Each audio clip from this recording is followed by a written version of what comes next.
Okay, pretty sure I'm back. Let's go! Okay, pretty sure I'm back.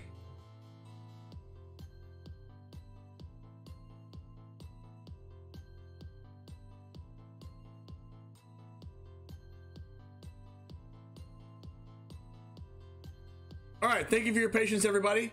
My internet died, it is back and working and good to go. Now, yes, like Cosmos Elixir. Now we're moving on. We're talking about Sigardian Savior. Is a 5-mana 3/3 flyer. I'm gonna go ahead and make an announcement here.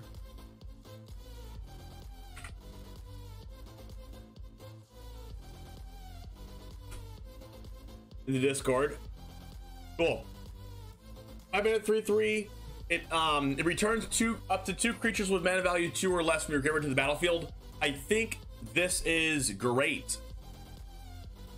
This is really good. I don't know if you want a 5-mana 3/3 flyer in Historic though. I think that's like too expensive, especially in your deck that plays mana value 2 or less creatures.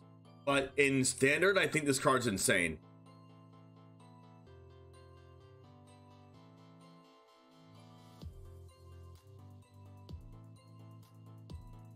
Like, I think this is very good in Standard.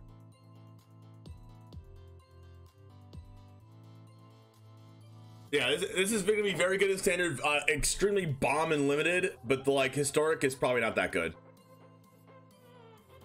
Yeah, 5 mana in Historic better be a Glorybringer, and this isn't close to that. All right, Soul Guide Gryff is a 5-mana 3/4 with flying. When the Soul Guide Gryff enters the battlefield, exile up to 1 target card from a graveyard. This can be relevant. It's also a 3/4 flyer, which is also relevant. This is going to be very, very powerful, especially at common in Limited. This being a common is very good. We're going to see a lot of this card in Limited. 4 toughness is going to be very good, probably. I mean, even Sigardian Savior has 3 toughness, but this card is very, very good in Limited and unplayable out of 5 in Constructed. Like, exiling things out of a graveyard is going to be really good against, like, the flashback mechanic, too. This card's going to be really good. Alright, Sun Gold Barrage is a 3-mana instant destroy target creature with toughness 4 or greater. Toughness 4 or greater is a thing. This is not going to be good in... I don't think this is going to be good in Constructed, but in Limited, this card's going to be okay. Sun Gold Sentinel is a 2-mana 3/2, rare. Whenever Sun Gold Sentinel enters the battlefield or attacks, exile up to 1 target card from a graveyard. I mean, that's pretty good as a human. Like, that's pretty good. Coven for 1 and a white. Choose a color. Sun Gold Sentinel gains hexproof from that color until end of turn and can't be blocked by creatures of that color this turn. Activate only if you control 3 or more creatures with different powers. I don't know why I've never seen this card, but this card's actually really good. Like, really, really good.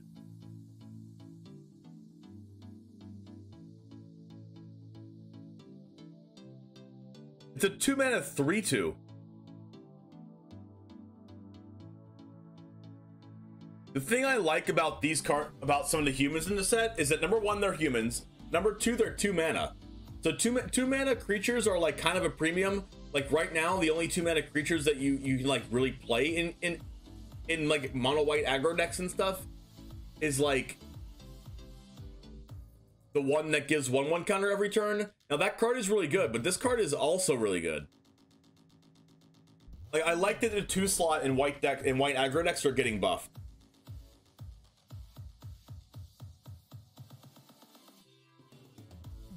Sunset Revelry is a 2-mana sorcery. If an opponent has more life than you, gain 4 life. If an opponent controls more creatures than you, create 2 1/1s. Oh no. Is it already strong? Okay, what do they have? If an opponent has more cards in hand than you, draw a card.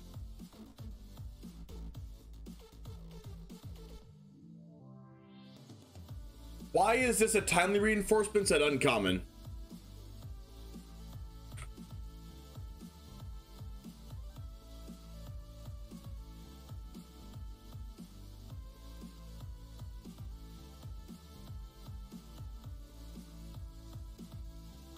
Enhance.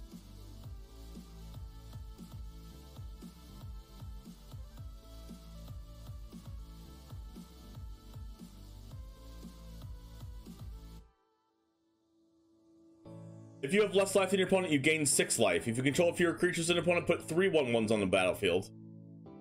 And this is a 3 mana sorcery.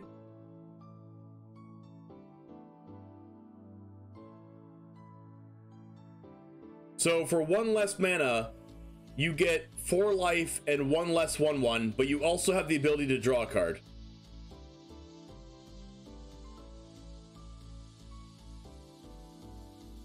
Like, I don't know if that'll ever be a thing, because usually the aggro deck runs out of cards first.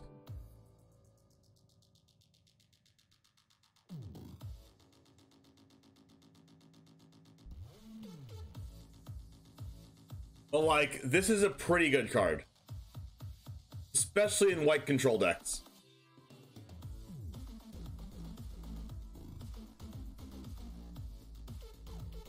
Like, the thing is, in Historic against aggro decks, unless it's burn, you want to actually remove their creatures. You don't want to block them.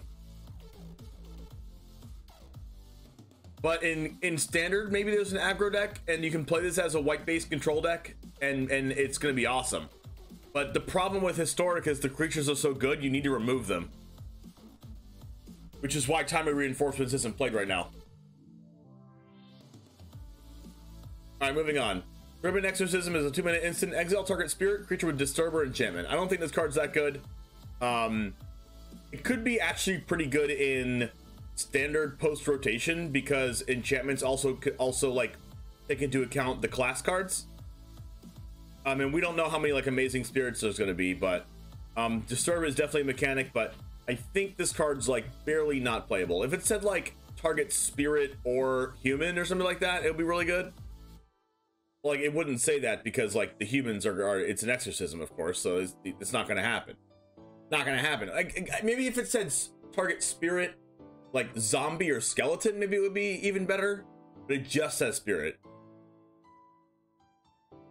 Unruly Mob is a 2-mana 1/1 human. Whenever another creature you control dies, put a 1/1 counter on Unruly Mob. I guess this could be okay. The 2-mana 1/1 though. Vanquish the Horde is a 8-mana sorcery. This spell costs 1 less to cast for each creature on the battlefield. Destroy all creatures. What?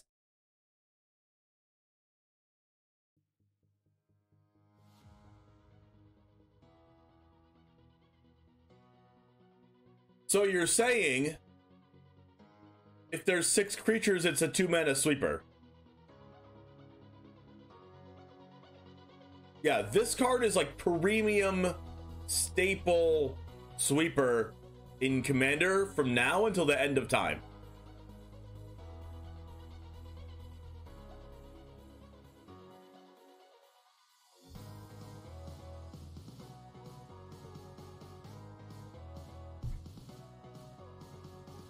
Like, this is just better than Wrath of God.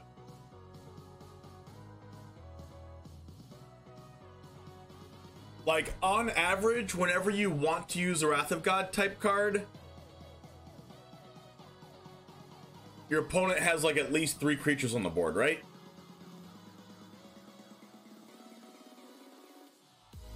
That would make this a 5-mana Wrath.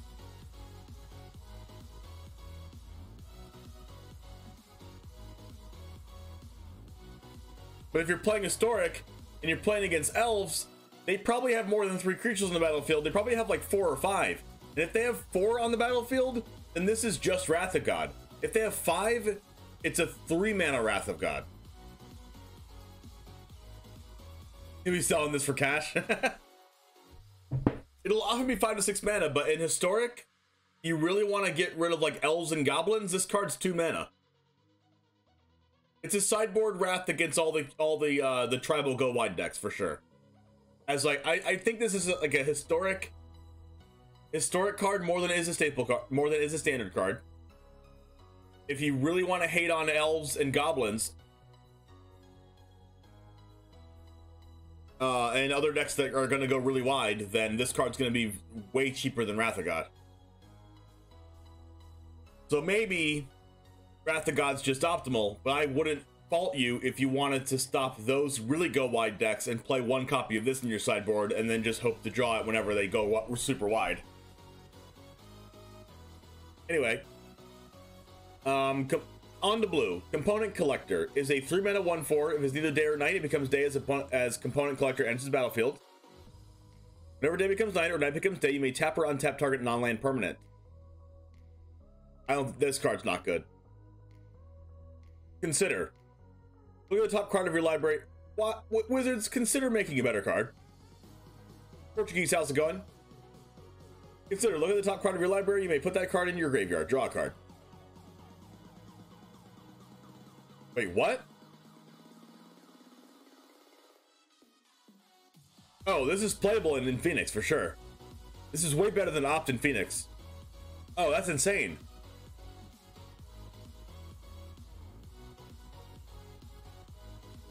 Yeah, it's bad Scry, but it's better in Phoenix specifically. It's playable in everything that doesn't have Brainstorm, but Opt is better in hard control decks. Consider is better if you're playing Dragon Rage Channeler. Consider is better if you're playing, because like Consider, you get to have Dragon Rage Channeler on the battlefield. You play Consider, but Dragon Rage Channeler triggers Surveil one to the graveyard. Consider, look at the top card, put it in the graveyard, draw a card. Like you can trigger Surveil in a blue deck like super fast if you play this. I mean, not trigger Surveil, trigger Delirium. Yes, if your deck uses the graveyard at all, Consider's better than Opt. Steel Slime, thanks for the follow. Exclamation point, new follow in chat. Let's go! Like, this card is very, very playable in Phoenix. And Dragon Rage Channeler decks. I think this is going to see a lot of play in Historic. I think this is going to see a lot of play in Historic.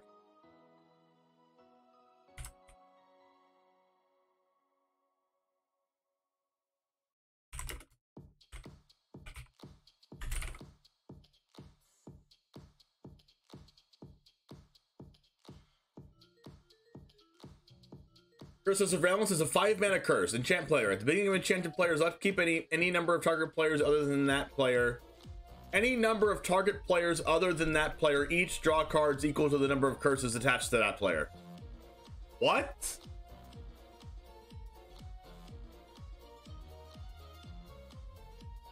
Any number of target players other than that player. So me, I draw cards equal to the number of curses attached to that player. Okay, so enchant them, I draw a card each turn. For a 5-mana.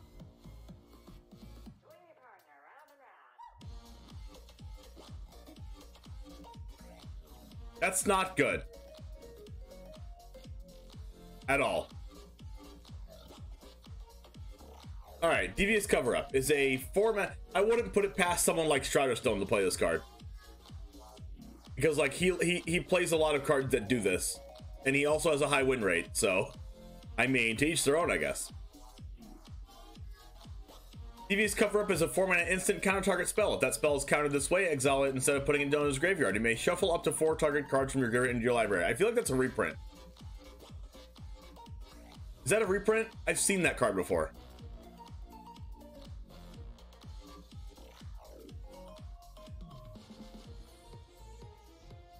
Anyway, Dissipate is the 3-mana instant counter-target spell. If that spell is countered this way, exile it instead of putting it down in its graveyard.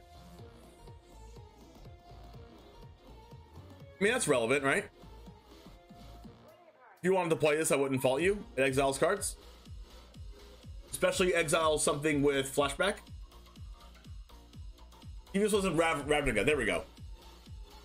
Drownyard Amalgam is a 5-mana 3/6. When Drownyard Amalgam enters the battlefield, target player mills 3 cards. Pay 3. It can't be blocked this turn.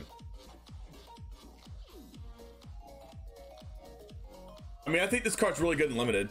Like, having a 3/6 blocker that just, like, blocks everything, and then whenever you need to attack with it, like, it can't be blocked is very good. Fading Hope is a 1-mana instant. Return target creature to its owner's hand if its mana value is 3 or less, scry 1. This is a strictly better unsummon. If your deck wants to play unsummon in any way, this card is just in place of it.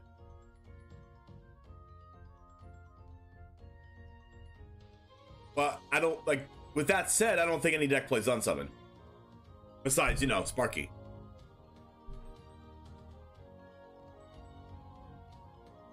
Falcon Abomination is a 3-mana 2/2 flyer. When it enters the battlefield, create a 2/2 black zombie creature token with Decayed. It can't block. When it attacks, sacrifice it at the end of combat.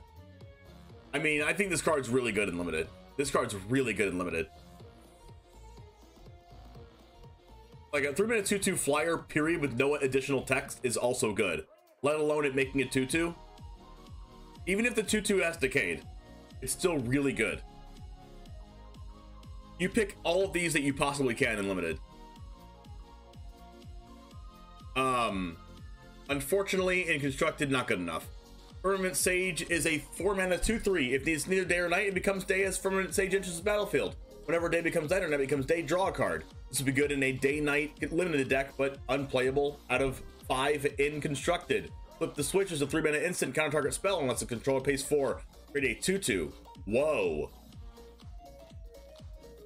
I mean, it does have Decayed.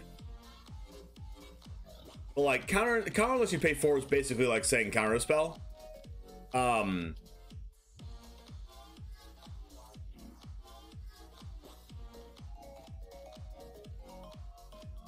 also like that it's not as blue intensive as Devious Cover Up and Dissipate are.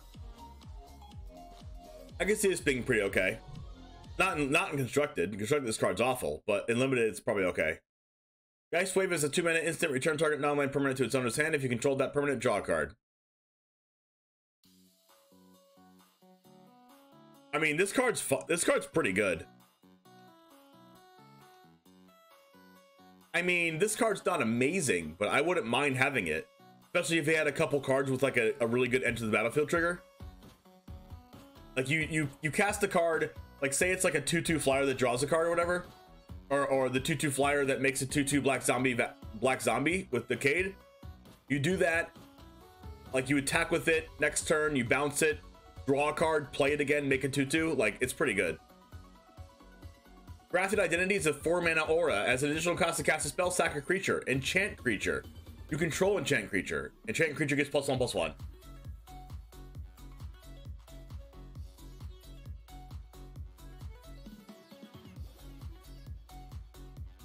Yeah, flip the switch into Grafted Identity. Yeah, it's pretty good. Like, with how many things just randomly make Decayed zombies, like, Grafted Identity is probably okay. Like, you can also attack with a Decayed creature, and before end of combat... Never mind, this is not an instant. This doesn't have flash. So, never mind. You wouldn't be able to attack with a Decayed creature, but you can just sacrifice it to just take control of one of your opponent's things, and it gets +1/+1. At 4 mana, that's pretty good.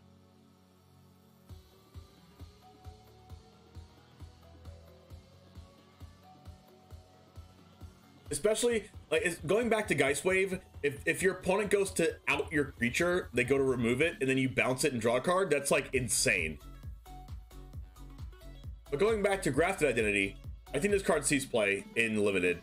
I don't know how good this is going to be in Historic, or not Historic, in Standard, because, like, what do you really want to pay 4 mana at sorcery speed for? Like, if you play this card, you can't play Luris, like... So, like, what do you want to, like, you have to sacrifice a creature? Like, you have to be playing creatures? So, like, in Constructed, like, where does this really have a home? I'm not sure. But it's not a bad effect. Larder Zombie is a 1-mana 1/3 with Defender. Tap 3 untapped creatures you control. Look at the top card of your library. You may put it in your graveyard. I mean, it's a... I mean, 1-mana 1/3 Defender's pretty fine for a Defender. In Limited, this card's like really good to stop the aggro decks if aggro is like a good deck in Limited, especially because all those white cards that we just saw. But like, other than that, it's not playable. Lear, Disciple of the Drowned is a 5-mana 3/4 legendary creature. Human wizard spells can't be countered, period. Yo! The only thing this is missing is this spell can't be countered. Each instant and sorcery card in your graveyard has flashback. The flashback cost is equal to that card's mana cost. It's not even remotely close. It's like, it's not even close to Snapcaster. It doesn't have flash. It's not super cheap. The closest thing this card is Past in Flames. I don't even think this sees sideboard play in Control Mirrors because you have to sorcery speed play a 5-drop, and if it gets countered, and you're tapped out because you just played this, your opponent resolves to Fairy Hero of Dominaria and you freaking die.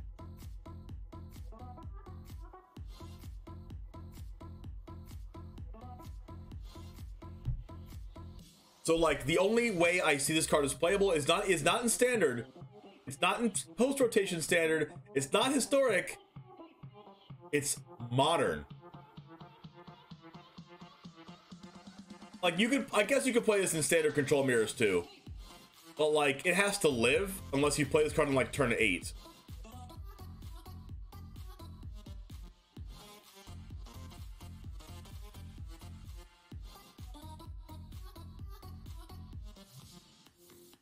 But this card is more similar to Past in Flames, and I think this card is like highly playable in Modern. But like Past in Flames is 1 mana cheaper, like they play that anyway, so like maybe they don't play this, maybe they play it post sideboard as a 3/4 creature, because when your opponent plays Past in Flames, they don't really expect you to have a 3/4 creature, so maybe it's a sideboard card. Yo, Black Splash, thanks for the raid. How's it going, my friend?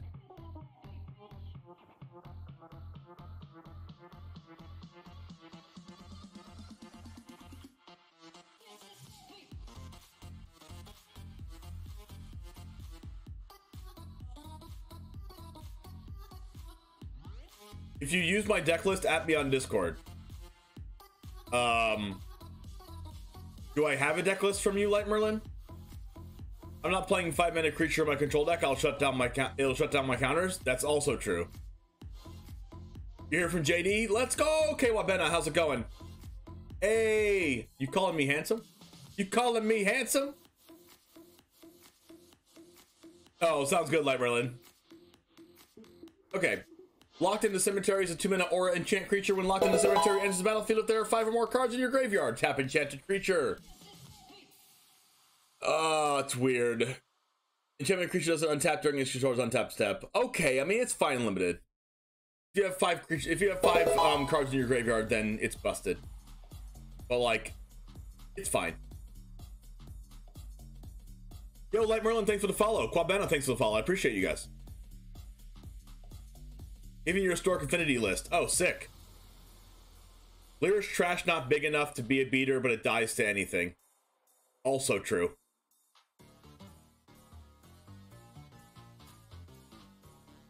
Maybe for a burn deck? Yeah, no. Let's go to Memory Deluge. Okay, this card I think is really good.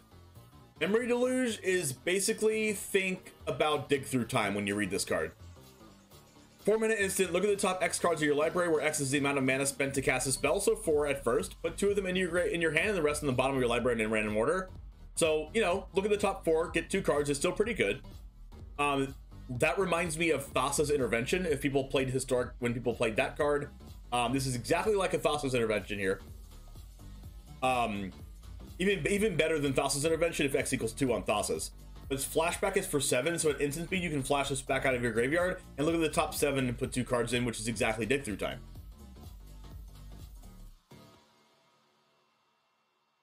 So this is closely represented to an instant speed Draw from Dreams, and the problem with Draw from Dreams is that it was a sorcery. So this card, it being an instant, is very good, especially since it has flashback. Is even better. I think this card is a really good card. Might even see historic play as a 1 of or 2 of or something. But maybe not.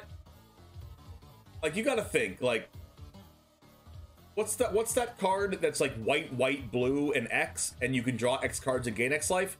That card's been in historic for months and no one plays that card. Like, this does get around in our set, true. Yeah, Sphinx's Revelation has been in historic for months and no one plays it. But like, this card is pretty good. I can see this card being played as like a 4 of in standard.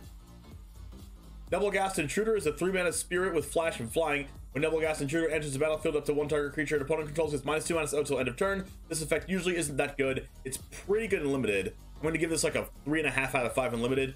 A 2/1 flyer with flash for 3 is like fine, and then it also has an ability tacked onto it that lets you win combat. I think this card's good in limited. It's unplayable out of 5 in constructed. Ominous Roost is a 3-mana enchantment. When Ominous Roost enters the battlefield or whenever you cast a spell from your graveyard, create a 1/1 blue bird creature token with flying, and this creature can block only creatures with flying.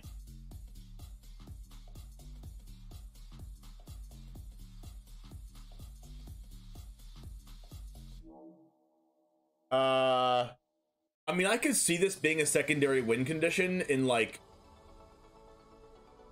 what's that red enchantment for 2 mana that lets you cast things out of your graveyard?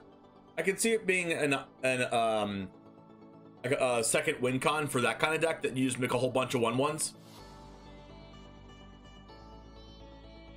Yeah, if Wilderness Wreck was around, it would be used. Yeah, yeah. Ominous Roost is like, seems like a good secondary win con for Breach.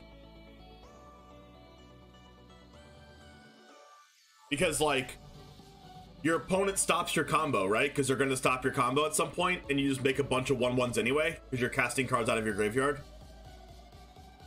So, like, I could see it being that, but it's very, very niche. Very niche. Organ Hoarder is a 4-mana 3/2. When Organ Hoarder enters battlefield, look at the top 3 cards of your library, put one of them into your hand and the rest in your graveyard. I would say this is pretty good and limited. Like, you can put some flashback cards in your graveyard, draw a card. Really bad in constructed though. 4 mana is just too expensive for this effect. If it was 3 mana, it would still be too expensive, I think. Sad there wasn't a Gravecrawler reprint. Yeah, there's some cool cards in original Innistrad and like cards in general that you'd think that like would fit the flavor of the set that weren't reprinted. Maybe during Vampires, yeah. Otherworldly Gaze is a 1-mana instant. Look at the top 3 cards of your library, put any number of them into your graveyard, the rest back on top in any order. Flashback for 2. I mean, this doesn't seem that bad.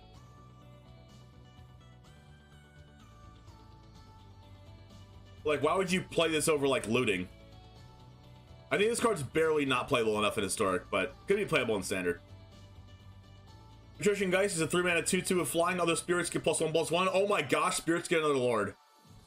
Spirits you cast from your grave cost 1 less. Oh my gosh. Spirits get another lord. I don't like playing against spirits in Historic, but people are going to play it now that this card's a thing.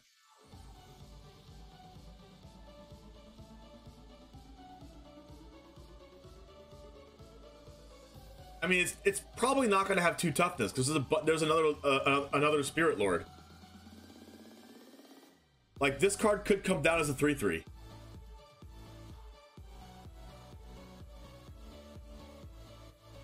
Like, I think that this is definitely played in the Spirits deck for sure. Was another card that cared about being on the top of your library? Maybe Miracles cards, but there's no Miracles cards in Arena right now. I think this is very, very played in Historic Spirits, but other than that, it's not played, I don't think.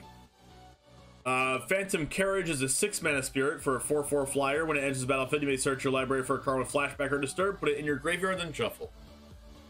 Pretty good and limited. Like, a 6-mana 4/4 flyer in limited is pretty good. Not only that, but you get a card from it.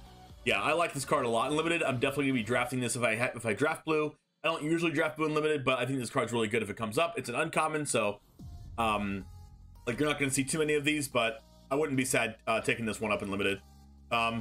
In constructed, just way too expensive.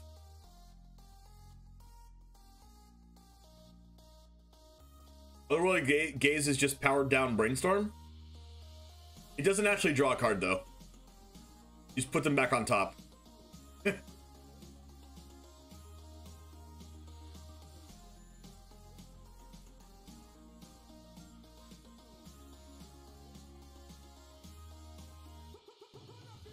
Revenge of the Drowned is a 4-mana instant. Target creature's owner puts it on the top or bottom of the library, so it's an Aether Gust. You can create a 2/2 with Decayed. So if this was 3 mana, it would be great. But like, it's also only creatures. They can choose top or bottom. I think this is pretty good in limited, but in Historic and maybe Standard is kind of bad too. I mean, I guess if you're playing like a standard blue Shambling Ghast deck, like maybe like a Grixis or black or blue-black or Esper, deck. Maybe this is good because it makes a 2/2 that you can sacrifice, but other than synergies like that, I think this card's not good enough. You do get to dig. That's fair. It could be played in Phoenix. Secrets of the Key is, well, like, you get to dig, but like you get to dig and not draw what you're digging for. That's the thing. The thing about Brainstorm is you draw all the cards you can potentially dig for.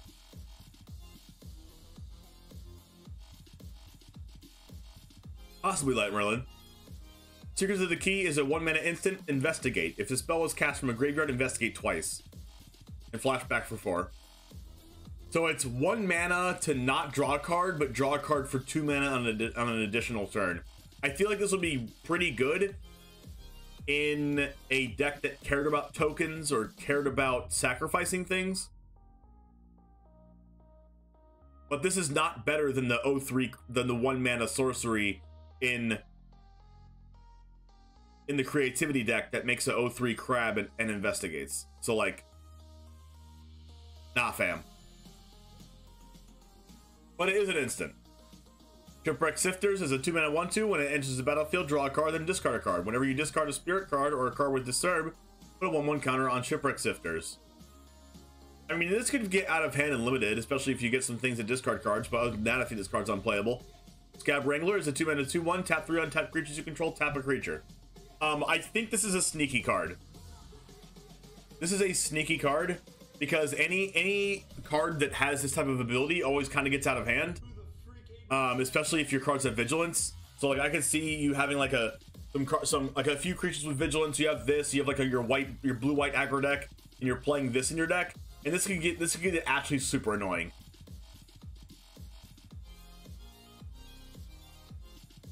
Like super annoying. So like I think this is actually underrated.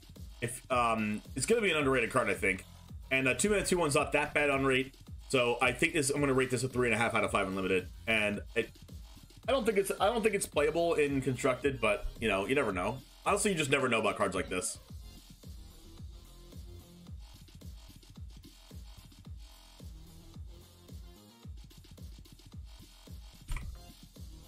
If you if you're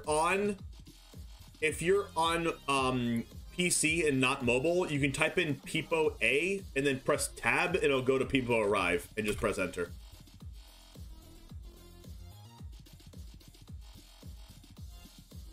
Alright, so we have Sludge Monster. It's a 5-mana 5/5 horror. Oh, 5-mana 5/5.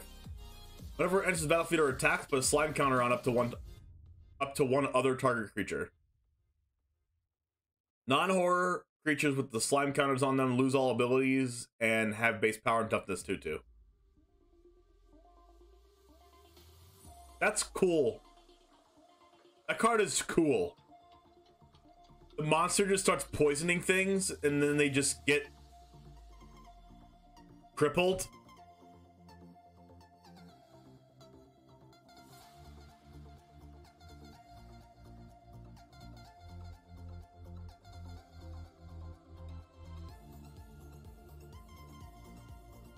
It also works when it enters the battlefield or attack, so it even gets that into the battlefield trigger. So you just like play a 5-mana 5/5, nuke your opponent's thing, nuke your opponent's like Corvold or whatever, and then next turn it comes to you, you attack with this and nuke your opponent's other card. Sludge Monster is the new Oko. I'm calling it right now. Sludge Monster is Oko confirmed. Instead of turning everything into 3/3 Elks, it turns everything into a freaking 2/2 slime monster. It's Oko. You cannot prove this wrong to me. Sludge Monster equals Oko. I said it. Hot take.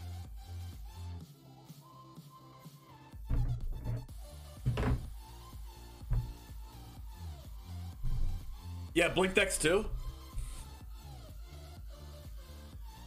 What's up, Sophie?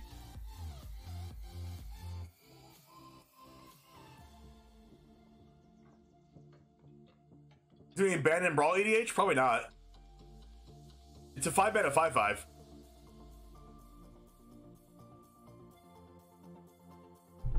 Yeah, if the Sludge Monster dies... Wait. Yes, if Sludge Monster dies, the card becomes normal again. That's true.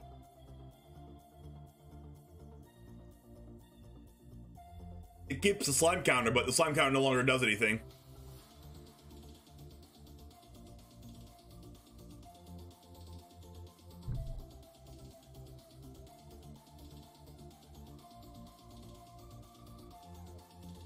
Even more reasons to run blink spells. We can do a blink deck.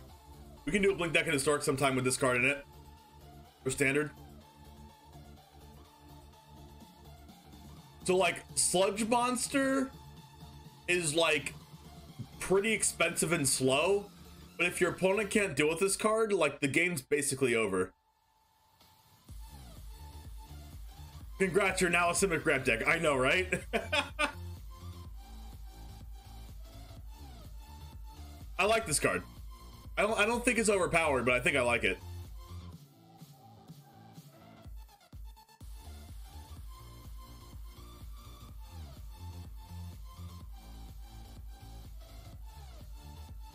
Spectral Adversary is a 2-mana flash flyer. When it enters the battlefield, you may pay 2 any number of times. When you pay this cost 1 or more times, put that many 1/1 counters on Spectral Adversary, then up to that many other target artifacts, creatures, and or enchantments phase out.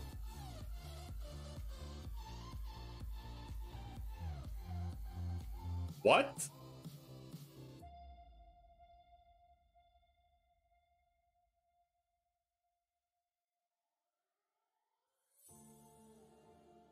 I mean, there's way better as board-wide protection than this card. Like, if it's board-wide protection, there's way better cards than this.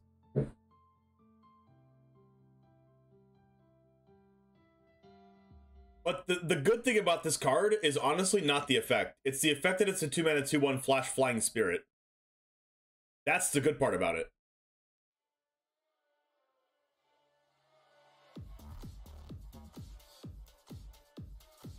And playable spirits in the spirit deck is also just very good in general. So I'm going to give this a 4 out of 5 in the spirits deck in Historic, but other than that, I think it's trash.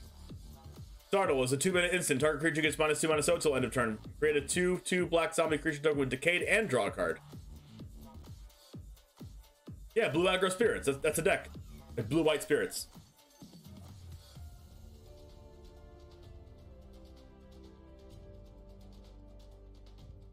Yeah, you can. Yeah, it's cool. Like you can phase your opponent's creatures and swing. Yeah, that's good. That's why I gave us a 4 out of 5 in Historic Spirits. So this card is going to be good and limited. It also just it draws a card, but it's only -2/-0. You make a 2/2 zombie creature token, but like maybe it's okay. And like I think honestly there might be like a blue-black sacrificey deck, like blue-black control sacrificey deck, or maybe a Esper control sacrificey deck in Standard 2022 that makes decayed creatures to sacrifice also. I think that's gonna be a deck. Like black-white mid-range control is like my favorite deck in Standard 2022. Maybe you splash some white in there, play Startle, play some things that get decayed creatures out, and kind of do that thing, you know? Storm Rider Spirit, it's a 5-mana 3/3 with flash and flying. This is very, very good and limited. Unplayable out of 5 in Historic. Triskaidekaphile is a 2-mana 1/3. You have no maximum hand size at the beginning of your upkeep. If you have exactly 13 cards in your hand, you win the game.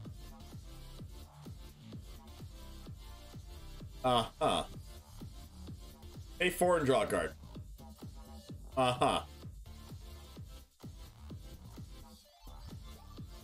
Just waiting for this to get abused and lose to it.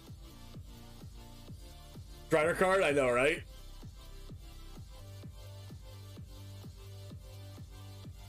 I would like to wait to lose to this card, and that's it. I'm gonna die to this. I know I'm gonna die to this. I know 1,000,000% I'm dying to this card. Like, all you have to do is resolve a Seagate Restoration, play this card, win the game.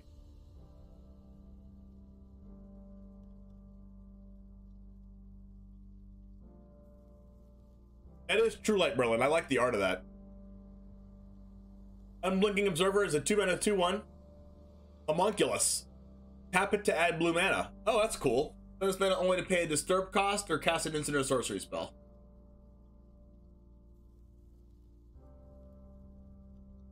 I think it's pretty good.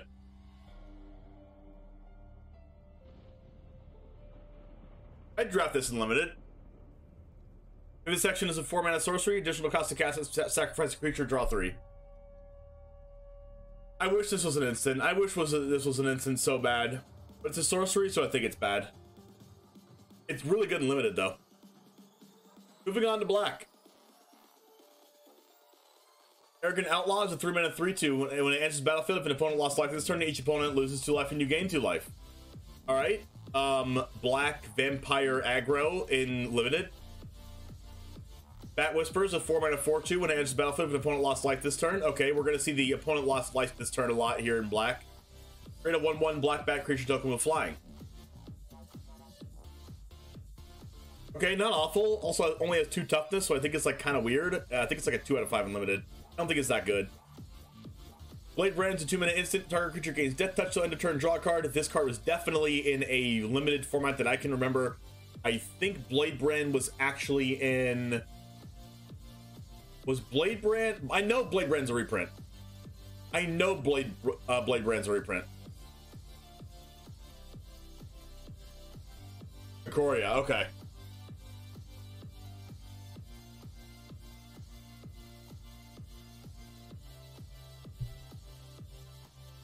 Yeah, Ravnica Legions. That's what I remember. I played the Ravnica Legions limited, and this card was like okay.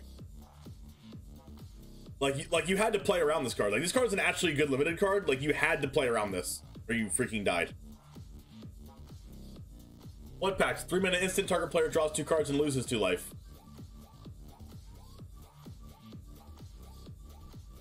I mean, instant speed divination. Cool.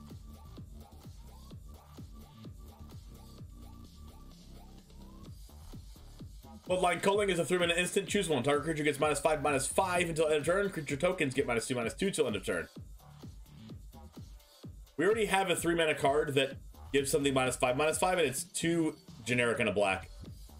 So this also lets all tokens get -2/-2 till end of turn. So like, maybe that's okay, but I don't think this card's playable. Lasting Philosophy, how's it going?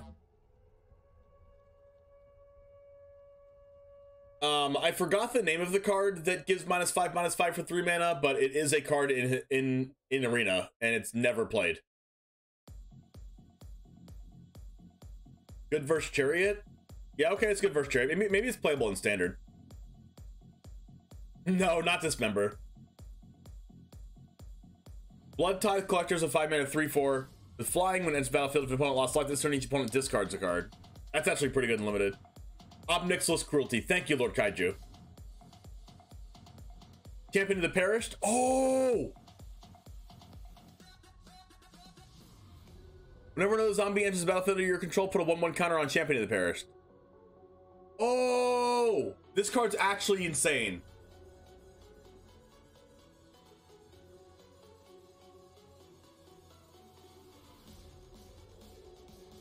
Yeah, it starts as a 1/1. It's a 1-mana card. Like, it's a 1-mana 1/1 that just, like, freaking gets huge.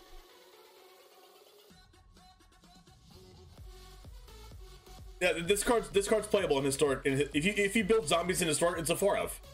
That's awesome. Crawl from the Cellar is a 1-mana sorcery. Return a creature card from your graveyard to your hand. Put a 1/1 counter on up to 1 target zombie you control. Flashback for 4. That card's not good. Hate to break it to you, but this card's awful.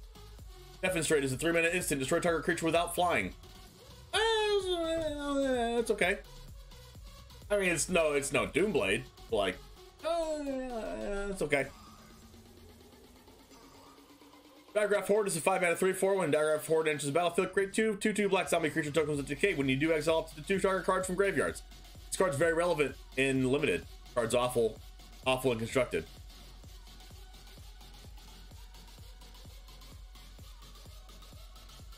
Dreadhound is a 6-mana 6/6. When it enters the battlefield, mill 3. Whenever a creature dies or a creature card's put into a graveyard from the library, each opponent loses a life. I mean, this card doesn't have... I mean... This card's trash. I mean, it could be a limited beater, but this card's trash.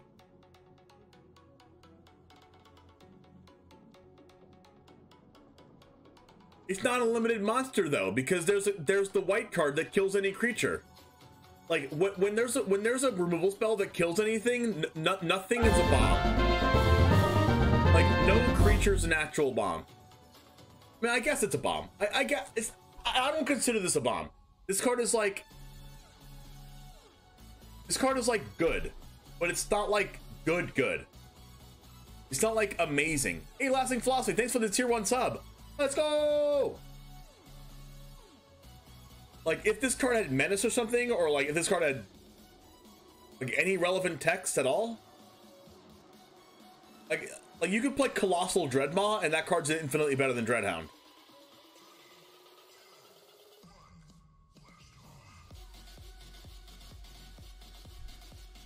Like, give this card Trample, yeah, it's a bomb.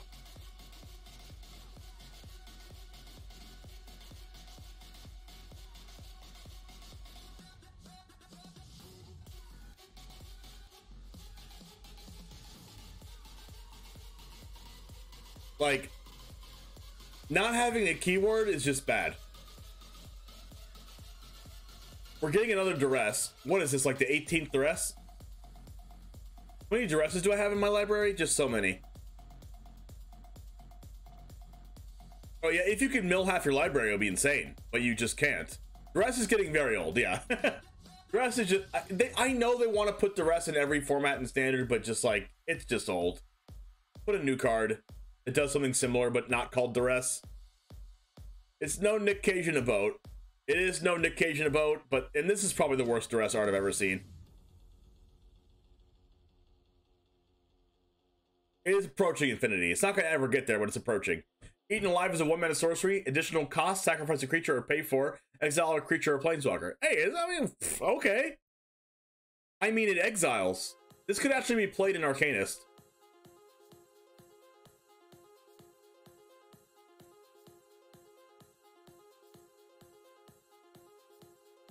I mean, is this just strictly better Spark Harvest? Yeah, right? This is just strictly better Spark Harvest, right? Black exiles and white destroys? I know, what a time to be alive. I mean, Arcanist has run Bone Charge before. Like, this is strictly better, though, right? I mean, Bone Charge can discard a card, which is better than this. But, like, maybe you play Eaten Alive because it exiles? So, like, I actually think this card's run as at least one of in Historic, so. Pretty good utility. Foul plays a 2-mana sorcery, destroy target creature with power 2 or less, investigate. I mean... What? Okay. Power 2 or less, though? At least you investigate. It's playable. It's not playable in Historic, though. Like, you would never use this. Like, why would you play this if you could run Legion's End? But in Standard, maybe? Limited, maybe? Ghoulish Procession's a 2-mana enchantment. Whenever one or more non-token creatures die, create a 2/2 black zombie creature token with Decayed. This ability triggers only once each turn.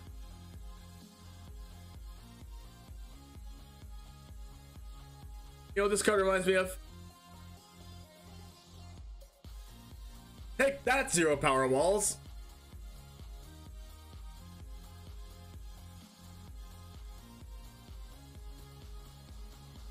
Like, Ghoulish Procession reminds me of that enchantment for 2 mana that makes a 1/1 whatever it's called every turn, and then it adds to it every turn. The card just seems broken, but it's just not good in practice. What's that card that does that again? What's the name of that card?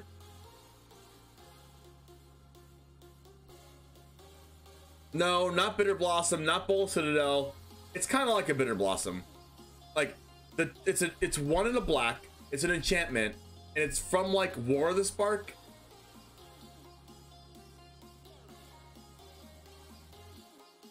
No, Chippy Monk. I think you're it doesn't say mana value 2 or less. It says power 2 or less. Also, foul play doesn't hit planeswalkers like Eliminate does. Eliminate is infinitely better than foul play. Foul play is also a sorcery. Yes, Dreadhorde Invasion. Ghoulish Procession reminds you of Dreadhorde Invasion, like you think it's good and it's just trash.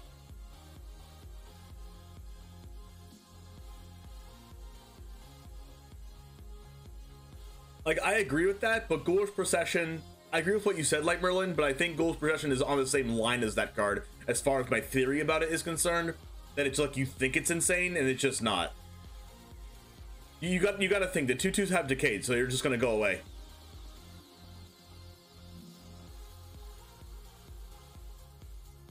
Like, it doesn't strictly say draw a card. It says pay 2 mana, draw a card. And then the creature with power 2 or less, I don't think that's relevant enough. Like, I don't think that's, it's relevant, but I don't think you can get it off as consistently enough, is what I'm saying, I guess.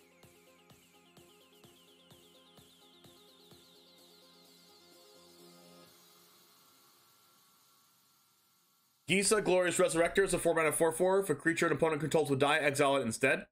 Okay, pretty good. At the beginning of your upkeep, put all creature cards exiled with Giza, Glorious Resurrector onto the battlefield under your control. They gain Decayed.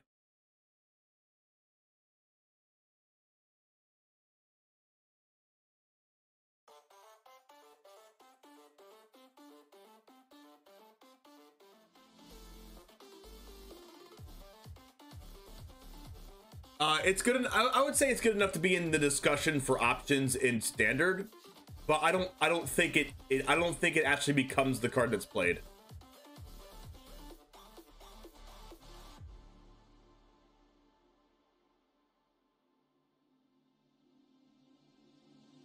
What was your verdict on Delver?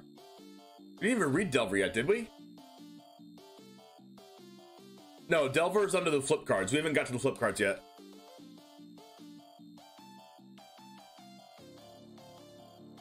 If a creature and opponent controls will die, exile instead at the beginning of your upkeep, put all creature cards exiled with Giza, Glorious Resurrection on the battlefield under your control. They gain Decayed. A creature with Decayed can't block when it... Yeah. But when it comes onto your battlefield and it goes to the graveyard, it doesn't get exiled because this only exiles cards your opponent controls.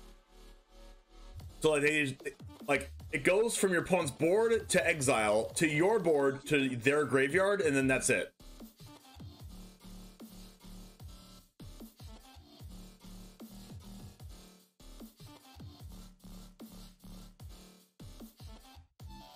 This card's pretty good. This card might be a cool commander to play though. It's sort of a board wipe. Well, it's only if your opponent's creatures would die. So like you would have to have this on board and then kill your opponent's creature. It dies, and at the beginning of your upkeep, you put the creature on your battlefield.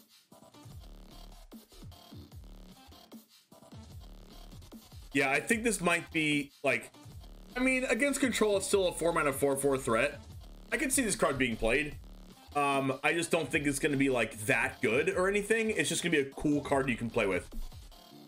Like I don't think a card like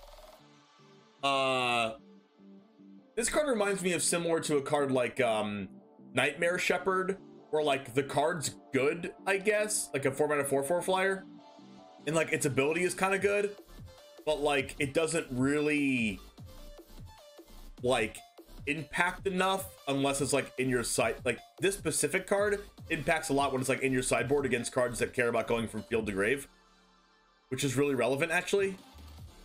So I can see this card being a sideboard card. I don't know if it's a main board card though. How is this card a board wipe?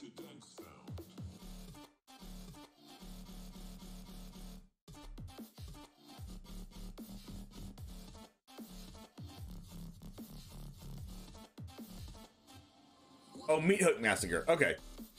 Hobbling Zombie is a 3-mana 2/2. Death Touch. When it dies, create a 2/2 black zombie creature token with Decayed. I mean, it has Death Touch. Not bad. Infernal Grasp is a 2-mana instant. Destroy target creature. You lose 2 life. What? Wait, what?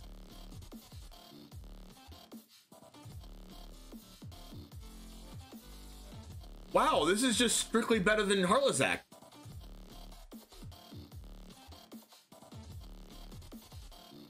Wait, hold on. This is just the new best removal spell in Historic for creatures. This is better Doomblade.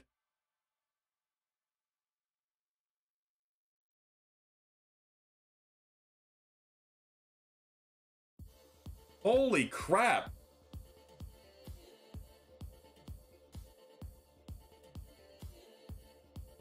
I mean, it's not better if you're at 2 life.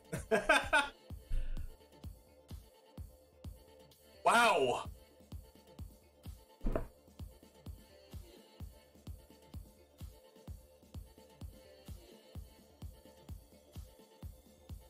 I mean, this card is just bonkers. Yeah, go on your terms, right?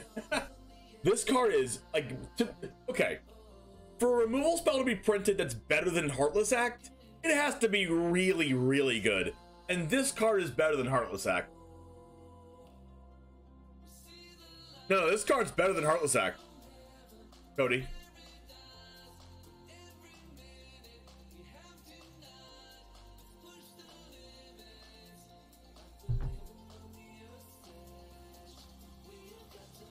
Go for the Throat's better? People would play that. Oh wait, no, go for the Throat's like a legacy card, isn't it?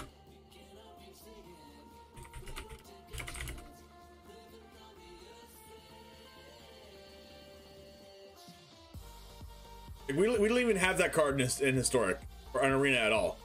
Modern, yeah. Honestly, this card might actually be better than Go for the Throat. This card can kill artifact creatures.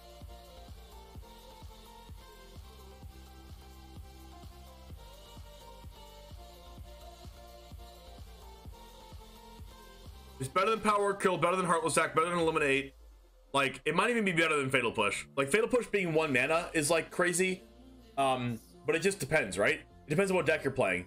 This card, like, this card kills everything. Like, 2 life is not nothing, I agree. But, like, life is just like a resource that doesn't cost mana. And if you're an aggro deck and you're playing this, you don't care about your life total.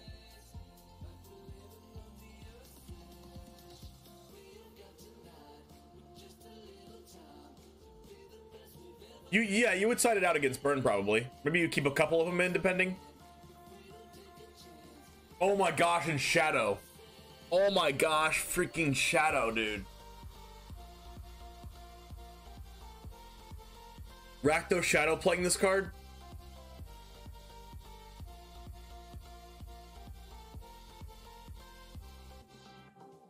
There's a reason Dismember is one of the best removal spells ever, even though it usually costs 4 life. Yep, exactly, Jen and I. Also, Jen and I, good to see you back after you got a full day ban. He's like, time me out for 10 minutes, but I was ending the stream. Timed him out for 10 minutes. End stream. It's a long 10 minutes.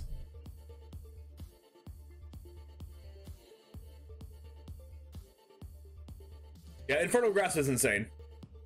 Jadar Ghoul Caller of Nephalia.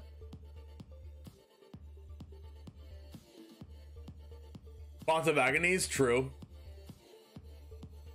I saw you like 3 minutes later in someone else's stream. That's funny.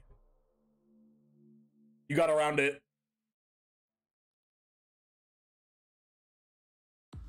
Two mana 1/1 at the beginning of your end step. If you control no creatures with Decayed, create a 2/2 with Decayed. I mean,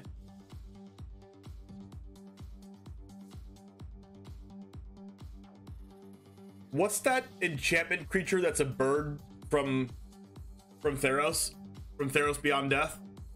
This might be a better one of that. Yeah, this might be like a better Ephemia.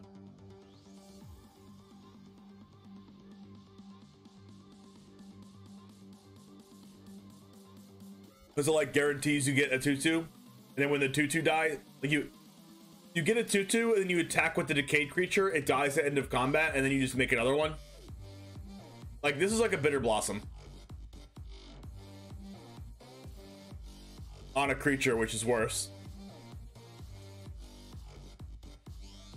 I don't think this card's terrible.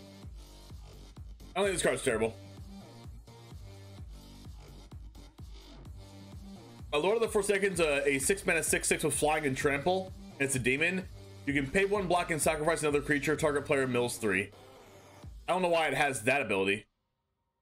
Oh, because you make yourself mill 3. Pay a life, add add colorless mana, spend it only to cast a spell from grave. So you're supposed to use this to mill your deck, your own deck, and mill your flashback cards, and then pay life to cast your flashback cards.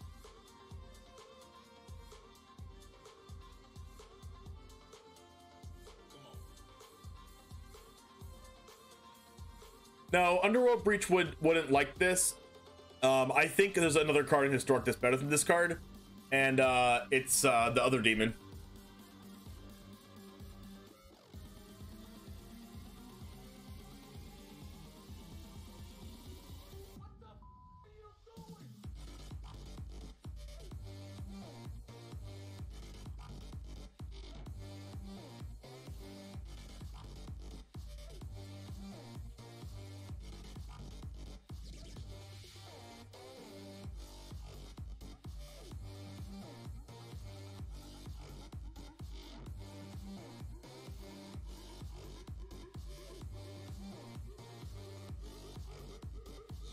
I think it's worse than this card.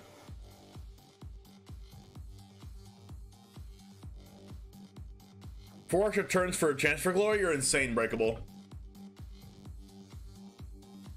Like, I think if you're going for that type of effect, this card's much better. It's 5 mana for a 6/6 flying trample.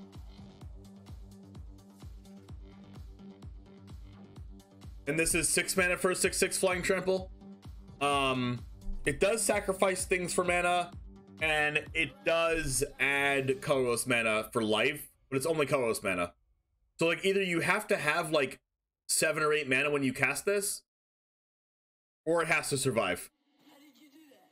How did you do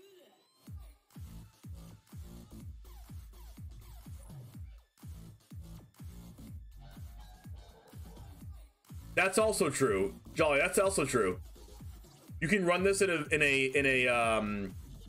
rights deck because you can rights this and then mill cards for rights again and then pay 1 mana for the rights.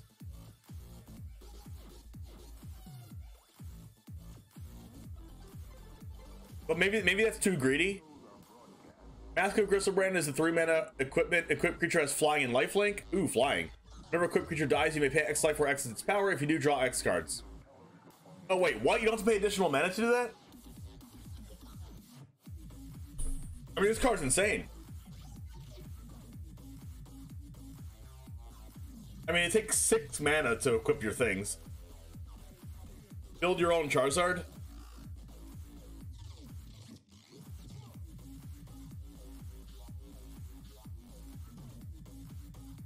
One of in the Black-White Stoneblade deck? Yeah, because you get to play this card for free, basically, right? I think this card's strong, but I think it's only really strong in limited, and it doesn't have a place in constructed because it's just so much mana. Maybe he has like a one of in black decks and standard. Meat Hook Massacre is a X and 2 black for legendary enchantment. It's a mythic. When the Meat Hook Massacre enters the battlefield, each creature gets -X/-X till end of turn. It's weird to see an X mana enchantment. Whenever a creature you control dies, each opponent loses a life. Whenever a creature an opponent controls dies, you gain a life. So you control die, they lose a life. Whenever a creature an opponent controls dies, you gain a life. So basically, it's wipe the board, drain for how many creatures are on the battlefield. Like, kind of, not really.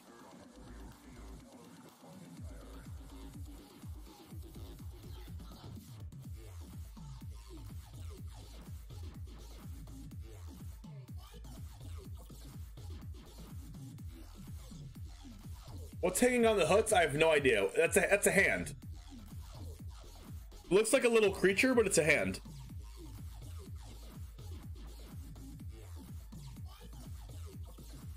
Now this card doesn't get banned. This card's basically like a 6 mana. This is like a 6 mana Languish. But then it also stays on the battlefield. It also stays on the battlefield for like devotion decks or something, or like decks that can blink enchantments, or like Oh! Oh, you could... Oh, this is actually pretty good in Doom Foretold. This is actually really good in Doom Foretold decks. You wipe the board, and then you just sack this.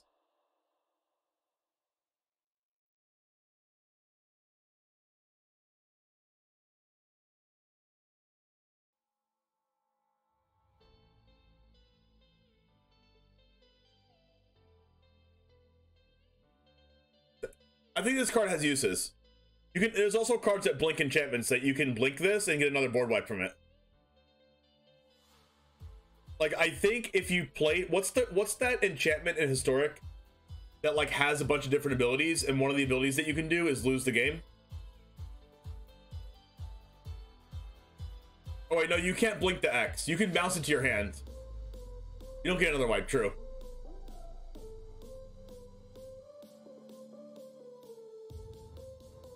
Yeah, Demonic Pact. Maybe it's played in Pact. You can bring it out of your graveyard. No, you can't. It's an X spell, which is weird, so you can't blink this. You literally have to cast it. Maybe it's played in Pact.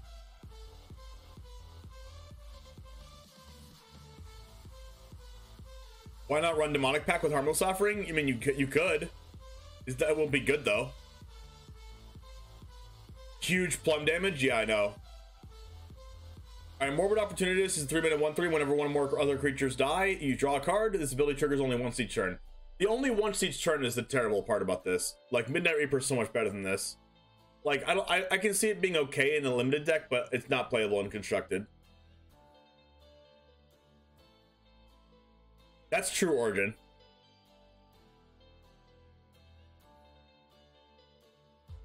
It's gonna be good with the Meat Hook's gonna be good with Orzhov? I think so. Like, even if Meat Hook Massacre's 4 mana, so it deals -2/-2 to everything, you can still board wipe the board like that. Let's see.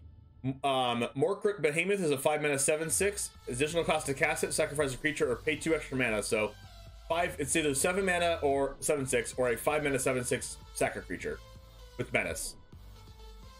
I think that's pretty good and limited. Necrosynthesis is a 2-mana aura enchant creature. Enchanted creature has whenever another creature dies, put a 1/1 counter on this creature. When an enchanted creature dies, look at the top X cards of your library. X is its power. Put one of those cards into your hand and the rest on the bottom.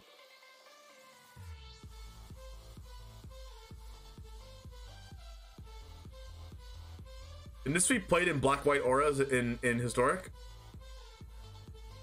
This is also insane in Draft. Like, could this be like a one-of in black-white auras in Historic?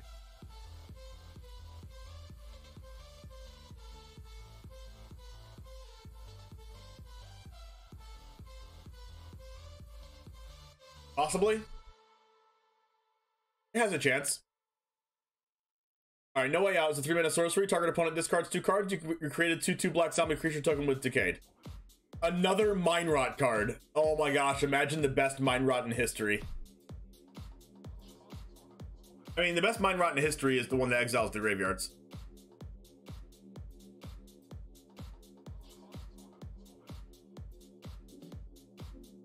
By the way, I am accepting deck submissions for these. If you'd like to submit decks with these cards when these cards come out, I will play these decks. If you'd like to build a deck yourself and send me the deck with these cards in it, I'm more than happy to play them. Keep in mind that it does follow the same rules as a deck submission. If you're a subscriber, you get one of them for free per month. If you're not a subscriber, it costs $10 for a tip or donation. And if you would like me to play a deck in the same day, it's $25 donation or tip. But it is cheaper to sub. If you get a sub, it's only $5 and you get a free one per month.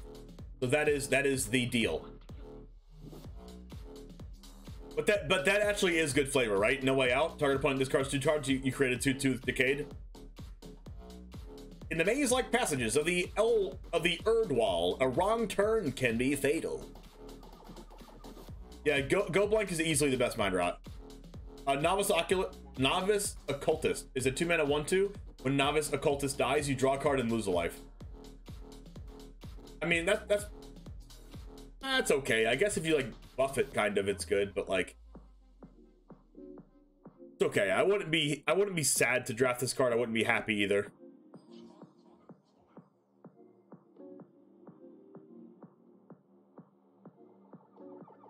Olivia's Midnight Ambush is a 2-minute instant. Target creature gets -2/-2 until end of turn. If it's night, it gets -13/-13. What? I mean, I guess that makes sense with the numbers, but still. She was murdered.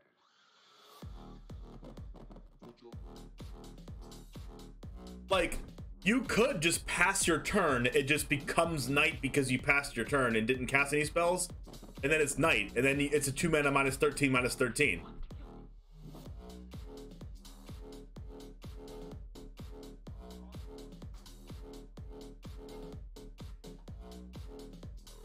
Yeah, Dust Legion Zealot is very good. Dust Legion Zealot only got played in literal vampires, though.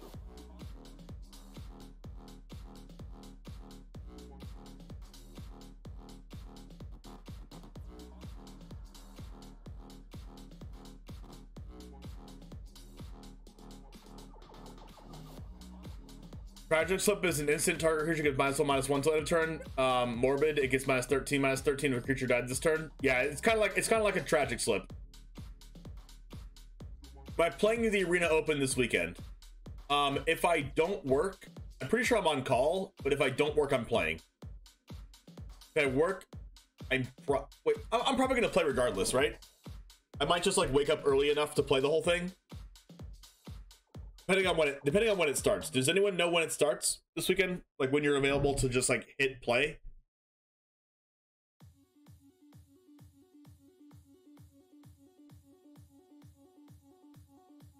$8 a.m. Pacific. So what? That's 11 a.m. our time. I think that might be too late actually.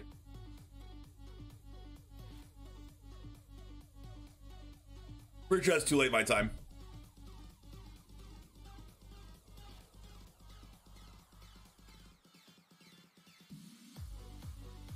Yeah, so it's 11 a.m. for me then. It's probably too late. I think Olivia's Midnight Ambush, it has a chance, definitely. It definitely has a chance, especially if your cards care. Wait, does it only go to night if there's a creature on board with the night and day text, or does it just become night even if no creature on the board has the night and day text? Does anyone know that? I actually don't know what day the set drops. We can find that out though. 16th on Arena. Okay, perfect. That means the new set is going to be live when Stream League 6 happens. Stream League 6 is Saturday the 18th. If you'd like more information about Stream League, type in !SL in chat.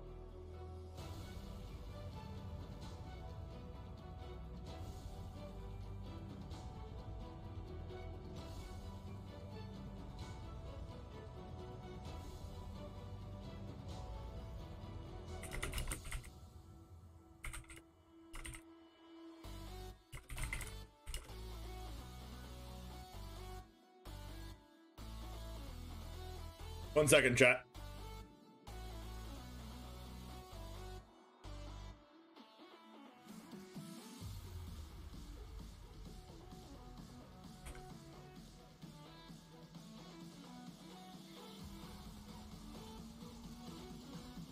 If you'd like to know who is all in Stream League, I can let you know who is playing. Ali Eldrazi's, I'm going to be streaming this with Jim Davis on Saturday, September 18th, which is not this weekend, but next weekend. Midnight Hunt will be legal for this. It's a historic tournament. Ali Eldrazi's playing in it.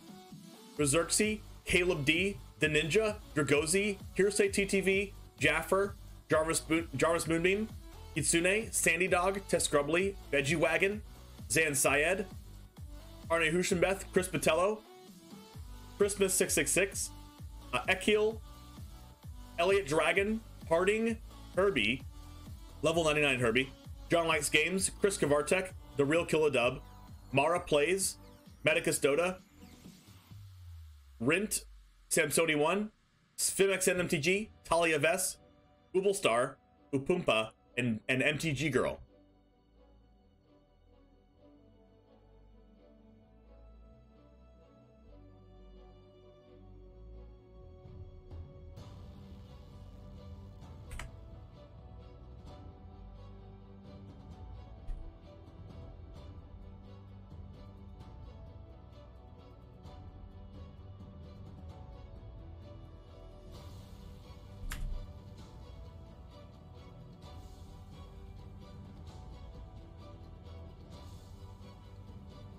One second, chat.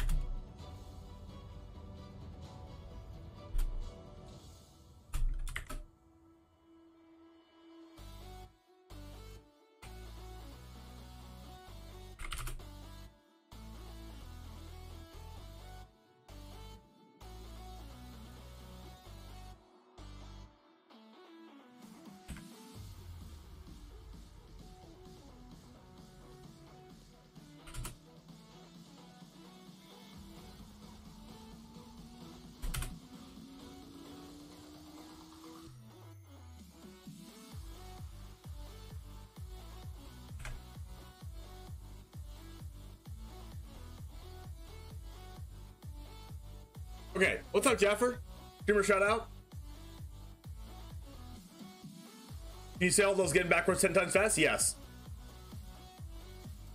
Alright, moving on to Rotten Reunion is a 1-mana instant. Exile up to 1 target card from a graveyard. Create a 2/2 black zombie creature token with Decayed. With flashback for 2. This reminds me of this is like a worse version of the card from Theros that's 1-mana instant, exile a card. And then if it's a non-creature, draw a card. If it's a creature, gain 2 life or gain 3 life. And then it has whatever the flashback for chains is. So like, I think this is okay, but it's not good. Yeah, Cling to Dust. This is like a worse Cling to Dust, but it does make a 2/2, so like maybe it's playable. Siege Zombie is a 2-mana 2/2. Tap 3 untapped creatures you control. Each opponent loses a life. This card is like really good and limited. Like, if your opponent doesn't have a removal spell for this can kill you. Great for Sedgemoor Witch. Yeah, it's pretty good for Sedgemoor Witch, especially if you're playing like an aggro mid-range deck. Maybe this is like a sideboard card that you're playing. Slaughter Specialist is a 2-mana 3/3. When it enters the battlefield, each opponent creates a 1/1 white human creature token. Whenever a creature an opponent controls dies, put a 1/1 counter on a Slaughter Specialist. So like, it's a 2-mana 3/3, which is absolutely absurd on rate. So 2-mana 3/3 that gives them a 1/1, and then all you do is attack, and if they trump with the 1/1, then you still put a counter on this. It doesn't say non-token creature specifically, so this becomes a 4/4 like basically automatically. And then every time your opponent's creatures dies, it just gets bigger. This card is like a very fast clock. This is like a 4 out of 5 in constructed, I think. I think this is very, very good. Stormkirk Blood Thief is a 3-mana 2/2. At the beginning of your end step, if an opponent lost life this turn, put a 1/1 counter on target vampire you control. Well, this is like a very, very bad Knight of the Ebon Legion.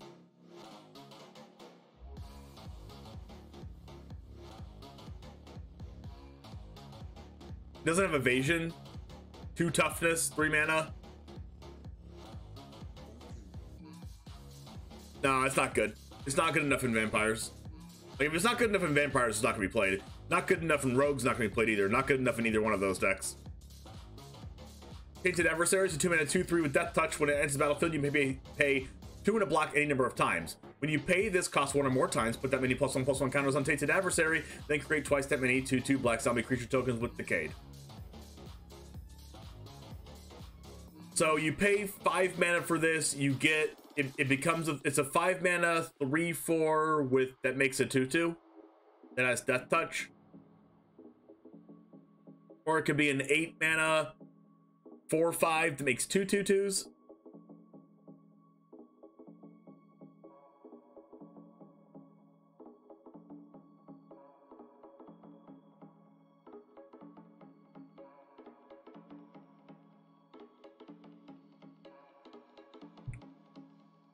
Oh, it's twice that many.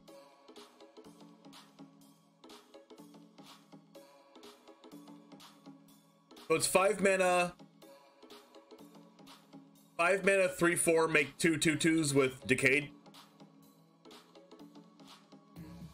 I can see this being like a one of in Luris decks in Historic.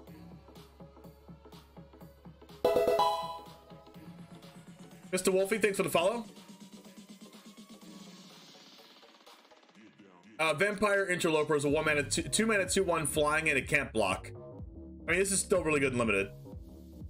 Moving on to red, it's not, when I say just a card is good in limited and move along, it means it's unplayable out of 5 in Historic. Yo, Pura Vida, say something in chat, please. Wow, redeemed the 50,000. Clap it up for Pura Vida.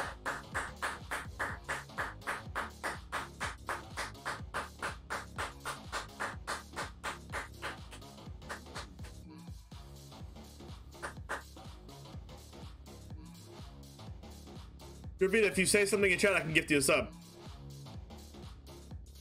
I don't think I can gift you a sub if I don't click on your name. Maybe I can, maybe just for the, maybe I can just from your name showing up here. Let me double check this if I can gift you a sub.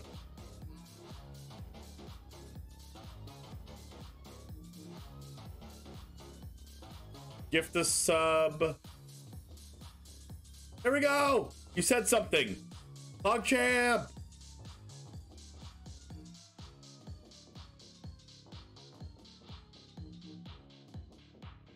Imagine being so cool as Pura Vida to watch my content enough to have 50,000 channel points and redeeming them to get a gifted sub. Imagine being so cool as a person as Pura Vida is right now.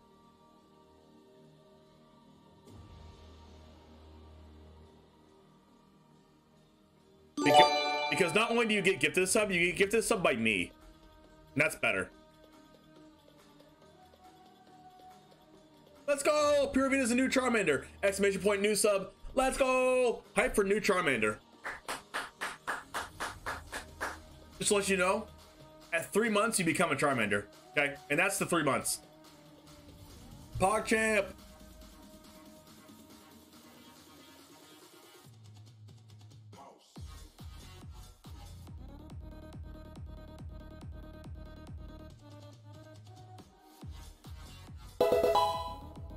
Space Coast Gamers, thanks for the follow. Moving on to red, abandon the post as a 2 mana sorcery. Up to 2 target creatures can't block this turn with flashback for 4. That's a tempo card. It's a tempo card. It's a little whatever. It's a little whatever.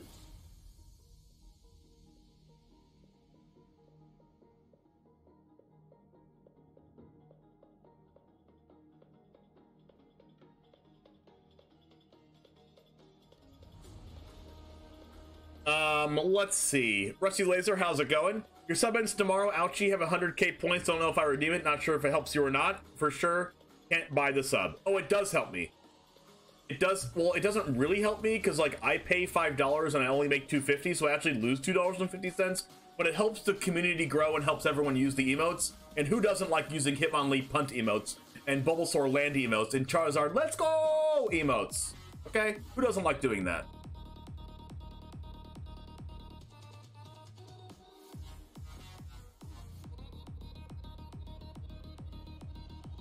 Alright, Ardent Elementalist is a 4 mana 2/1. When Ardent Elementalist enters the battlefield, return target insert a sorcery card from your graveyard to your hand. I mean, not good.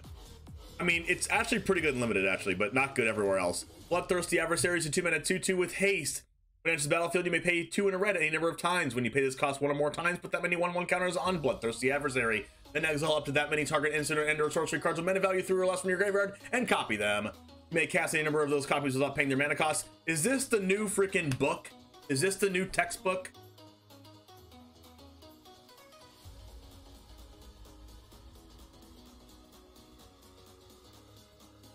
Straight into Rakdos treasure spells. So you can pay 2 and then pay 3, and then it becomes a 3/3, and then you exile 1 instant or sorcery with mana value 3 or less from your graveyard and copy it and then cast it. It also has haste. So 2 mana, so 5 mana 3/3 haste, or just a 2 mana 2/2 haste.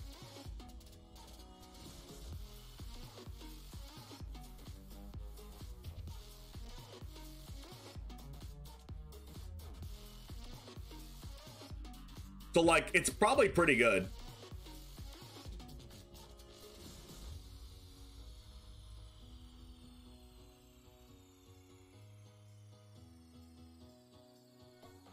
Like 5 mana is kind of a lot, but it is a 3/3 haste that casts something from your grave for free.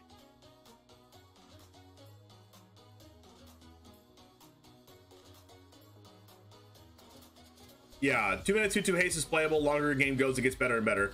Yeah, it reminds me of like, it reminds me of the, what's that human archer rogue that's a 2 mana 2/2 that has reach and haste and exiles the top card of your opponent's library if your hand has less cards in it than your opponent.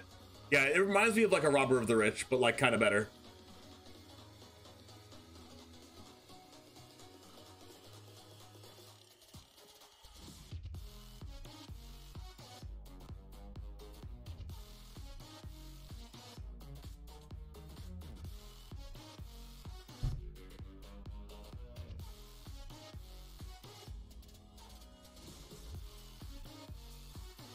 Your pre-order 4 at $10 each. Yeah, it's probably going to be way higher than that, Jolly.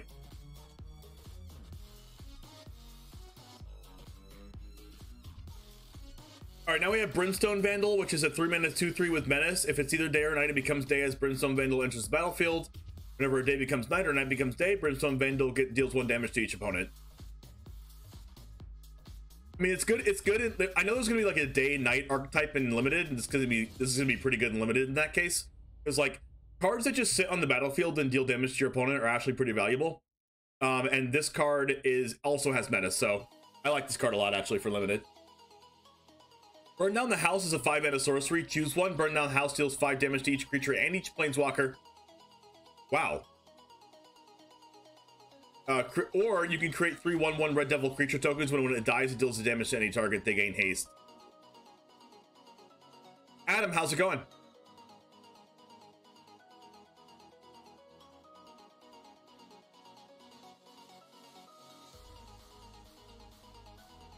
I mean, it reminds me of the 4 mana 4/4, the 4 mana deal 4 to every creature in Planeswalker, period, but this also has the ability to make 3/1/1s. It also deals 5 damage.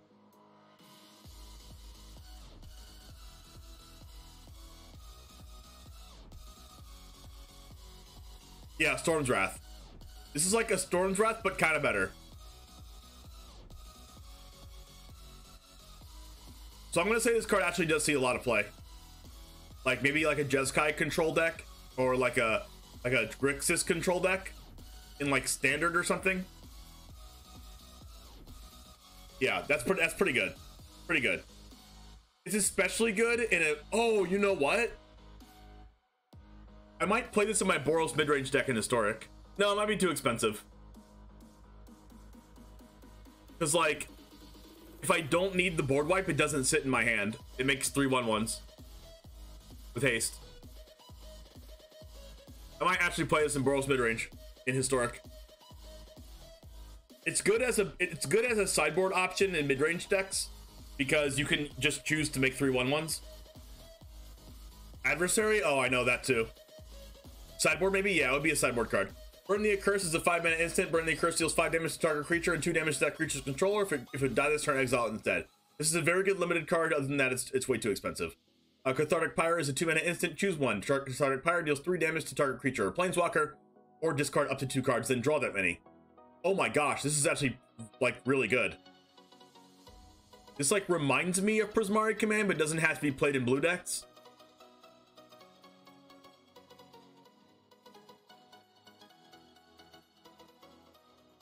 Yeah, discard first, then draw is really bad.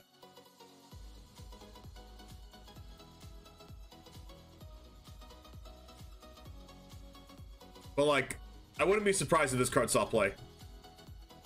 I mean, I don't like, this will definitely see standard play. Like, just dealing 3 to a creature or planeswalkers is good enough to play anyway. But the fact that you can loot with it is also good. Or rummage is what it's called. So like, especially being instant speed, like this card's definitely like top tier removal in standard. Yeah, it's the new Fire Prophecy. Curse of Shaken Faith is a 2 mana aura curse. When Then a player casts a spell. The first spell they cast each turn or copies a spell. Curse of the Shaken Fate deals 2 damage to them. I mean, this is just, if you want to hate on Storm, like, you play this. Electric Revelation is a 3-mana instant. As additional cost to cast a spell, discard a card, draw 2. With flashback for 4. No. Just no. Falcon Wrath Perforator is a 2-mana 2/1. Whenever Falcon Wrath Perforator attacks, it deals 1 damage to defending player. This card's whatever. Falcon Wrath Pit Fighter is a 1-mana 2/1 with 1 and a red. Discard a card, sacrifice a vampire, draw 2 cards, activate only if your opponent lost life this turn. I mean, this card's kind of good.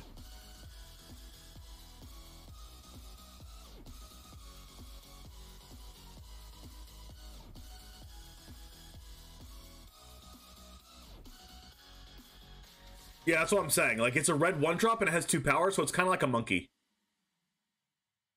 This is like the monkey of standard and historic. But like, you have to discard a card and sacrifice, so it's like way worse than monkey, but like still. Yo, Tommy, how's it going? You also have to sacrifice a vampire. But like, what happens when you play this on turn 1 and you get in with it like twice? Your opponent's at like 16 or 15 or 14, depending on what you played. And then like later on in the game, you just like use this, discard a random card and sacrifice itself to draw 2 cards. That's actually very good. It goes in Obosh Madness. Yeah, it would definitely go in Obosh Madness. So like, this would definitely go in Madness decks. It would definitely go in just like, I mean, this card's really good. Especially if you play other vampires. Then you can sacrifice a different vampire and draw 2, and then you can just do it again in the next turn and keep drawing 2. Like, that just seems broken. This card, there might be more to this card than I'm looking at right now. Well, I mean, you have to discard a card. This is a full set preview. Yes, Tommy. This card is really, really good. Like, this card might be just like one of the best cards in the set, maybe. Famished Foragers is a 4-mana 4/3. When Famished Foragers enters the battlefield, if an opponent lost life this turn, add 3 red mana. You can pay 3, discard a card to draw a card.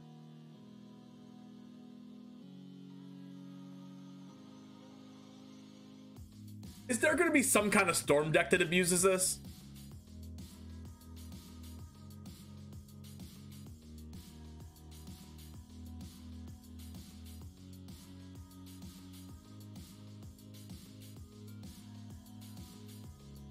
No, because Ignis is better?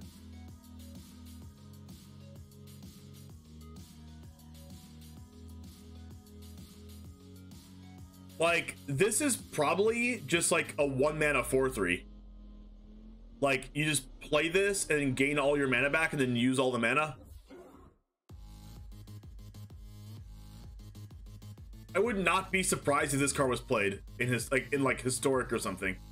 Like, no, actually, never mind. It's 4 mana. Just kidding. Just kidding. Maybe standard mono red or something. I wouldn't be surprised if this was played in standard mono red. You attack, you play this for 4, you add 3 mana, you play the rest of your cards in your hand. It's like basically a 1-mana 4/3. Blue paradoxical memes. I don't think it would be that bad in blue paradoxical memes. Festival Crasher is a 2-mana 1/3. Whenever you cast an instant or sorcery, it gets +2/+0 till end of turn. So this is kind of like a standard version of like whatever that card is in historic that gets infinitely buffed if you cast stuff. Yeah, it's like Killing Fiend Light. We Dragonauts without flying, yeah, something like that. Like, Killing Fiend is the best out of all the cards. I think this card's just not that good.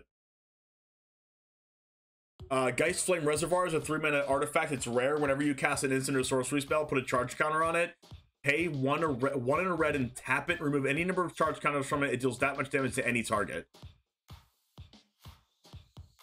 Pay 1 in a red, tap it, exile the top card of your library. You can play it.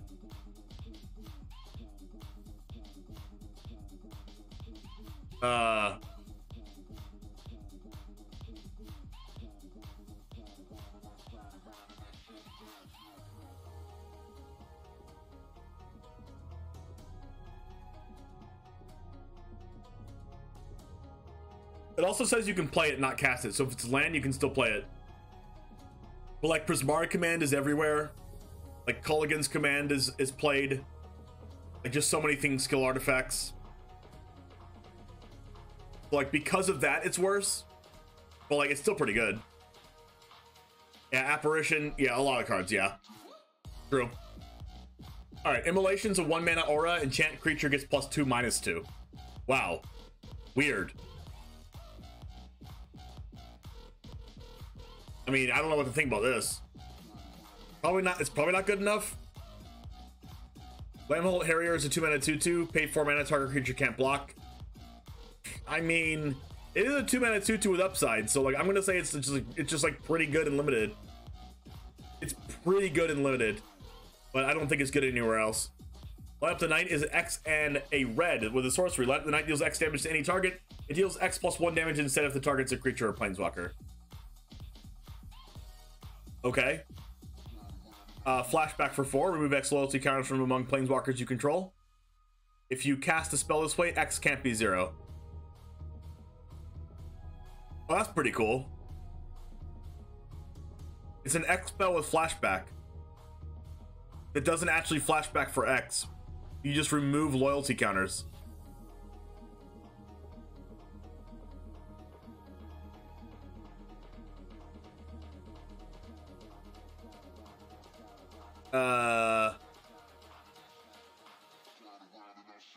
Chandra Tribal. I don't think Fireball cards like this are good.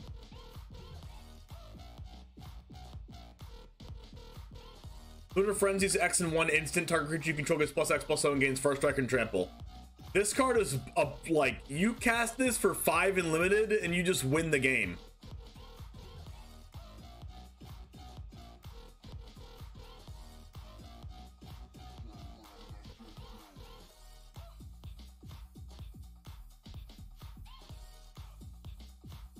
Foreign Klex burn. I know, right?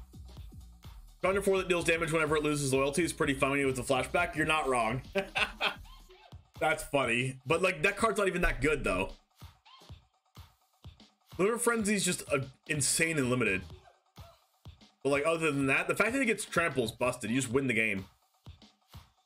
Moonranger Slash is 3 mana instant. The spell costs 2 less if it's night. It deals 3 damage to any target. So it's a lightning bolt, but only if it's night. Is that good enough? I feel like that's not good enough.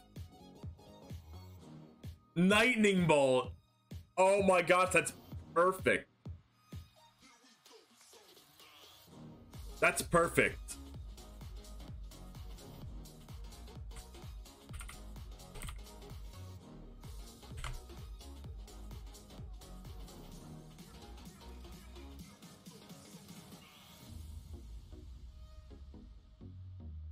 Yeah, never underestimate face burn, but yeah, like there's a reason why cards like that aren't played though.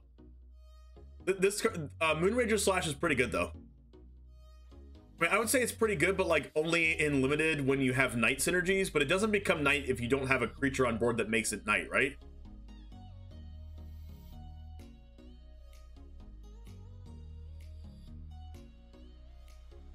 Your opponent's on werewolves is good. Yeah. Okay. Moonveil Regent is a 4 mana 4/4 flying mythic. Whenever you cast a spell, you may discard your hand. If you do, draw a card for each of that spell's colors. Cast Moonveil Regent on turn 4. On turn 5, cast Niv Mizzet Reborn. Discard your hand, draw 5, and then add 5.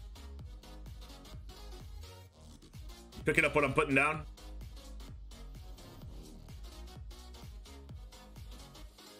When Moonveil Regent dies, it deals X damage to any target where X is the number of colors among permanents you control.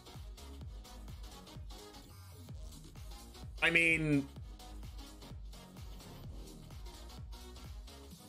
you cast Moonveil Regent and then you cast a 1 mana red spell and then you discard your hand and then you draw a card. When it dies, it deals X damage where X is the number of colors among permanents you control, which would be like just 1 damage.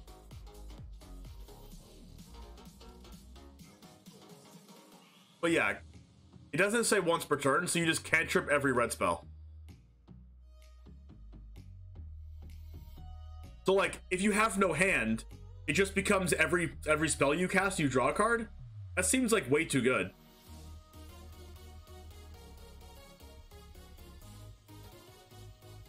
That's actually broken.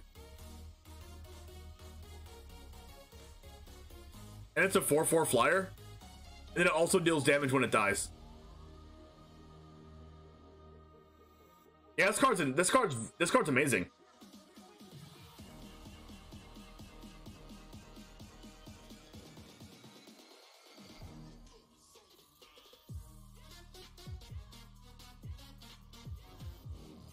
Are you sure it's every color symbol, Goblin?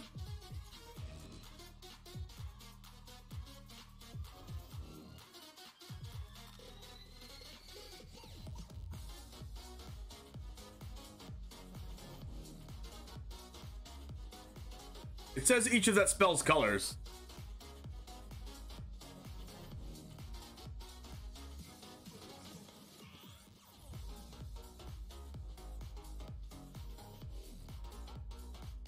It says color, not mana symbol.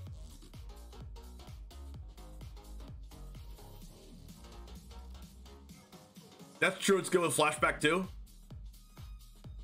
I don't know if it means different colors or if it means like pips in general. Doesn't specify different color. Madness too. I mean, this card's very good. We'll have to see.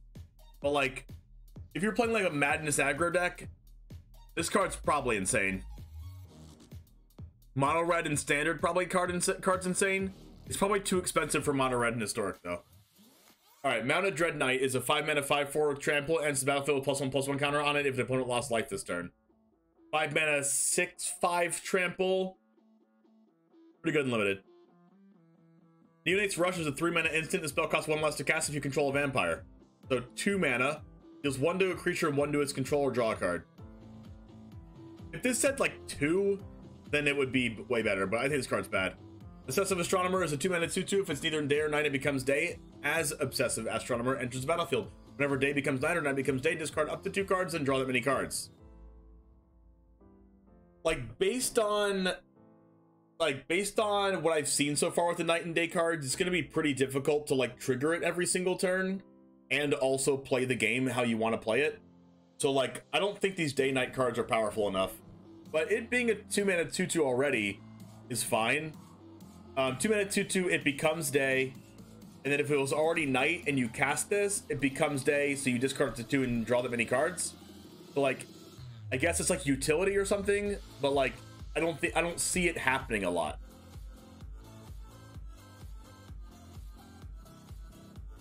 Hack's Betrayal is a 3 mana sorcery. Gain control of target creature till end of turn. Untap it. It gains haste until end of turn. If you control a wolf or werewolf, scry 2. So this is just like your traditional stealing card for 3 mana. And then you can maybe scry sometimes. Jason, how's it going? You did just miss Moonveil Regent.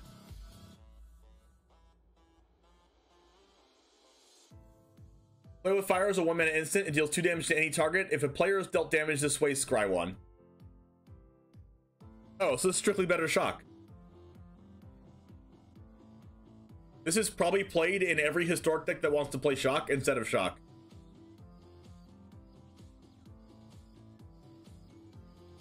Yeah, it turns night if 2 spells were not cast, but like no, it turns night if 0 spells were cast.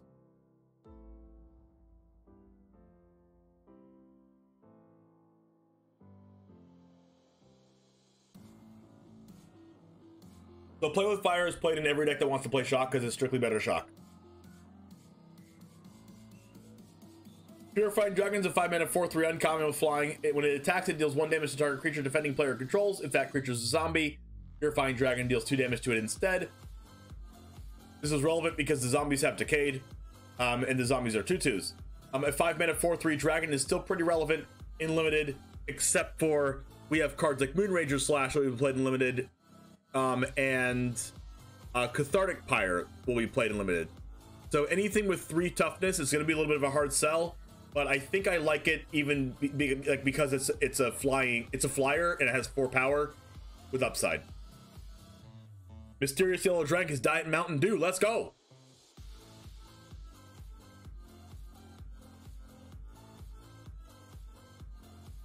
Also, no Diet Mountain Lightning because I drank Walmart out of the entire freaking Diet Mountain Lightning stock.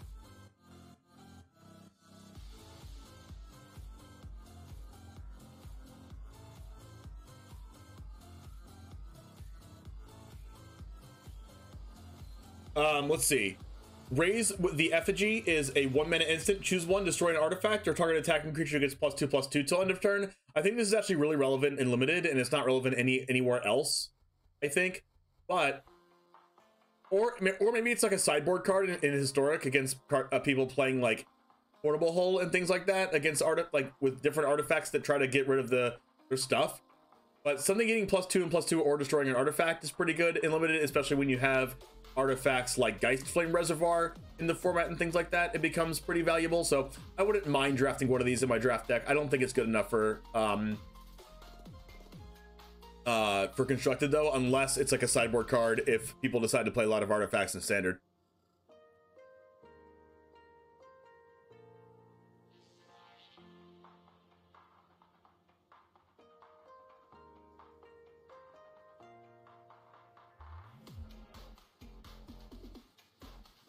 Yeah, exactly. Disposable hero, for sure. I agree with that. Seize the Storms of 5-mana sorcery. Create a red elemental creature token with trample, and this creature's power and toughness are each equal to the number of instant sorceries in your graveyard, plus the number of cards with flashback you own in exile. That's cool. And then it also has flashback. This can fit in a feather deck.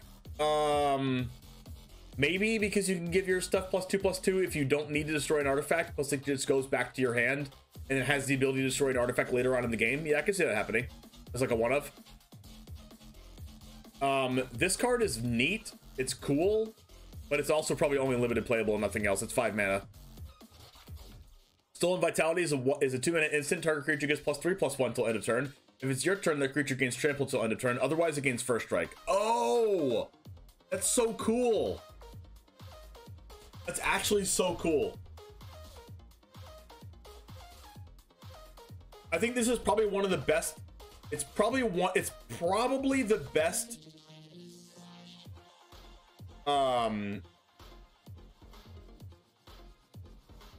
whatever it's called in limited. It's probably the best combat trick is what I meant to say. This is probably the best combat trick in limited in this format. I mean, I haven't read all the cards, but this seems like the best one. Sunstreak Phoenix. We get another Phoenix. It's a 4-mana mythic. It's a 4/2 with flying. If it's neither day or night, it becomes day as Sunstreak Phoenix enters the battlefield. Whenever day becomes night or night becomes day, you may pay 2. 1 in a red. If you do, return Sunstreak Phoenix from your graveyard to the battlefield tapped. Oh, it's tapped? It doesn't have haste. And it's a 4/2? Makes it so much worse. But like, it does give you a little bit of a cushion because when you want it to be night, you just don't cast any spells. And then when Sunstreak Phoenix is in your graveyard and that happens, you just pay 2, it comes out. So like in that way, it's pretty good. Very good in limited. This is a bomb in limited, of course. Like, I don't know how relevant day or night and day is gonna be, so I'm gonna have to pass on saying that this card's really good. Unplayable Mythic Phoenix featuring set mechanic? Check. Oh, I know. I feel like every set has an unplayable Phoenix, but everyone loves Phoenixes, and so they buy them. Yeah, I agree, Disposable Hero. We're actually getting a Thermo Alchemist? Why are we getting Thermo Alchemist?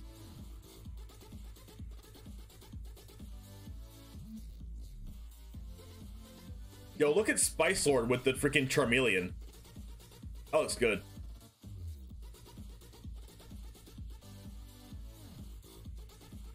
Yeah, now at uncommon. Right? Voldaren Ambusher is a 3-mana 2/2 Vampire Archer. When the Voldaren Ambusher enters the battlefield, if an opponent lost life this turn, it deals X damage to up to 1 target creature. A Planeswalker with X is the number of vampires you control. It deals at least 1. I mean, I think this is actually really good in limited.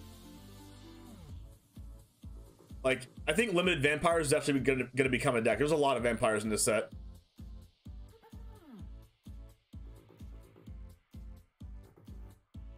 Yeah, hot take, Arclight Phoenix is pretty good.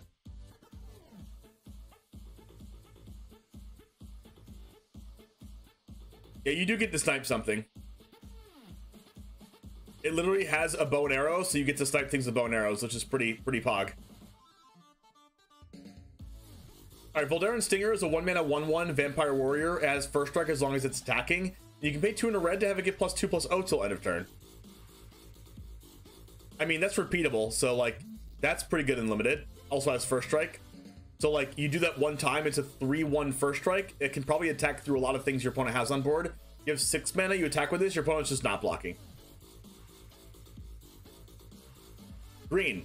I'm gonna use the restroom real quick and then we'll start on green. I'll be right back. Vampire breath.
You missed Dragon Egg. Dragon Egg's gonna be in the flip cards. We haven't done the flip cards yet.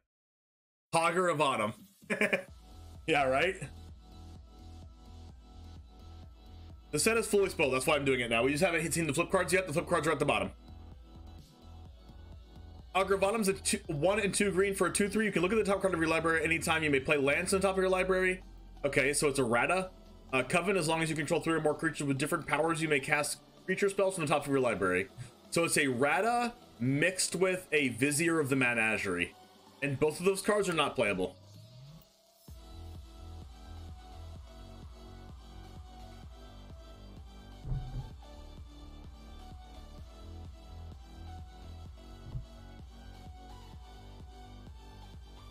So this is a Rata that turns into a Vizier.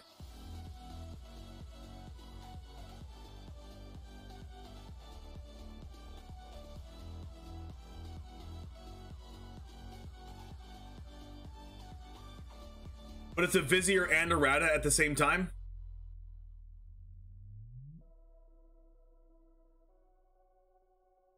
Like this card specifically, like you get a land, you play it, you get a creature, you play it.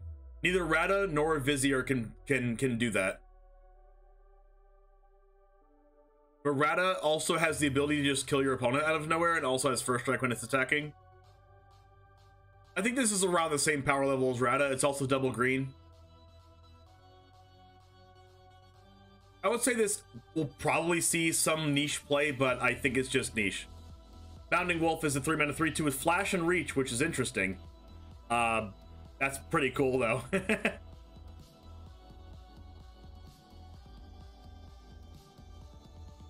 Rounds you to yeah, it's kind of like Corsair Crewfix. Corsair Crewfix does like gain life, though. This is the best off the top of your deck card in green. No, it's the second best one.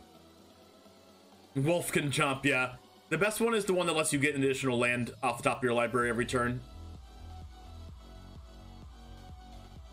It's probably not better than Corsair, but Oracle's better than this too. But Bounding Wolf can jump. Wolf can jump, chat. Yeah, Ranger class. Yeah. This is, I think Augur of Autumn is like, maybe if you want to play it, you'll play it, but I don't think it's going to be in any of the best decks. Bounding Wolf is pretty cool for limited. Maybe there's some 1/1 flyers or something like that. For so far in this set, I've not seen 1/1 flyers being a thing in this format, so I don't know if this card's playable. It's a wolf for wolf synergies, but like, you definitely draft this if you're, you know, playing wolves and werewolves, but you know. Bramble Armor is a 2-mana equipment. When Bramble Armor enters the battlefield, attach it to target creature you control. Equipped creature gets +2/+1 equipped for. I think this card's pretty good. The fact that it, when it enters the battlefield, attaches it, it gets +2/+1, so it adds some toughness there. I think this card's actually very playable. The equip cost is pretty expensive, but Maul the Skyclaves has the same equip cost, but you know, Maul the Skyclaves is better. But this is also cheaper. I think this card's pretty good, and I would probably draft this card. I think it's pretty good, especially if you have some flyers. Briarbridge Tracker is a 3-mana 2/3, so this is like your Tireless Tracker, but they want to nerf it. Yeah, I think it's good, but the fact that it doesn't impact the board when you play it on turn 3, it's a 2/3, so it's not super aggressive. Like, maybe you play it in some kind of ramp deck, but also it wouldn't be in a ramp deck either because it doesn't actually ramp you. I don't know. It's kind of medium to me. It's a Tireless Tracker, but it gets tired. That's true. That's true.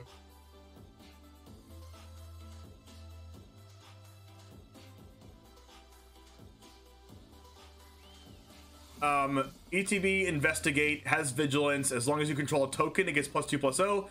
So just it being a 4/3, because you're gonna control a token because the clue is a token. When you sacrifice the clue, it does become a 2/3 again.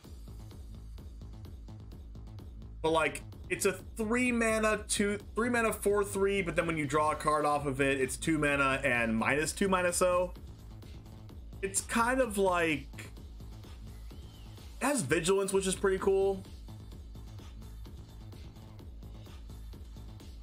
Like, it's a human. Like, this is just one of those cards that is just like, okay if you have it, but you're fine not having this too. What's up, Riley? Brood Weaver is a 4-mana 2/4 reach. So this is your traditional, you know, Mother Spider type of card. When Brood Weaver dies, create a 1/1/1/2 green spider token with reach. This is pretty cool. I wouldn't be sad to draft this card. Flying is going to be a major part of the set. We've already seen that there's like a 3/3 flyer, there's 4/4 flyers, there's 2/4 flyers. Like, flyers are going to be a big part of the set, especially in white and red. There's also some black flying creatures too. There's definitely flying creatures in every color. So I think this card's like actually relevant to draft, but unplayable in constructed.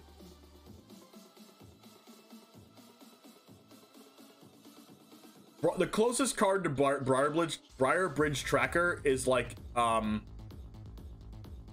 it's like a Thraben Inspector. Like, the closest thing I can say is it's like a 3-mana Thraben Inspector, which is not bad. It's definitely like a limited all-star for sure. Candlelit Cavalry is a 5-mana 5/5 with Coven. At the beginning of combat on your turn, if you control 3 or more creatures with different powers, Candlelit Cavalry gains trample to end of turn.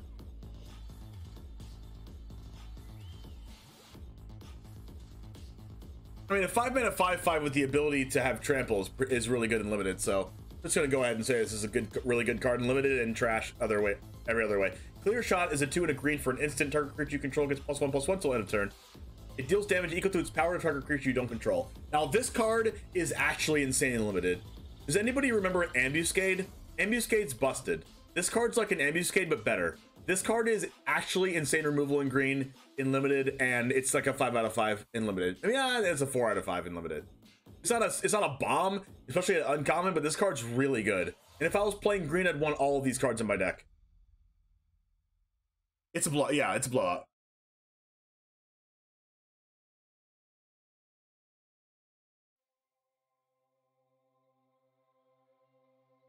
Consuming Blob is a 5-mana with an X as its power and X plus 1 as its toughness. So like Tarmogoyfe, Tarmablob, Tarmazoo, Oozy Goyf. How many different names of this can we do? Someone say it's a clear shot.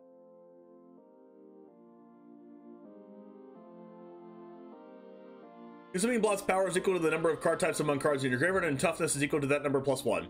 Yay, Tarmablob! At the beginning of your end step, create a green ooze creature with this creature's power is equal to the number of card types among cards in your graveyard, and its toughness is equal to that number plus 1. Oh my gosh! It's Tarmogoyf. Tarmogoyf meets freaking biogenic ooze. It's a biogenic Tarmablob.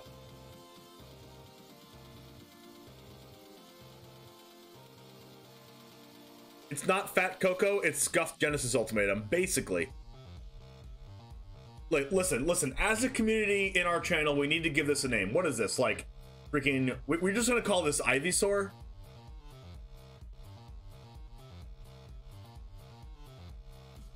Because, like, Ivysaur is, like, mostly irrelevant, but it can, like, kill you.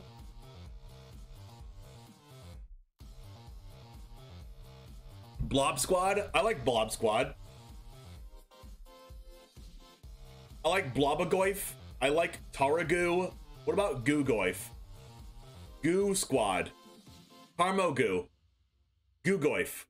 Hot Garbo. Heart Garbogoyf. Hot Garbogoyf.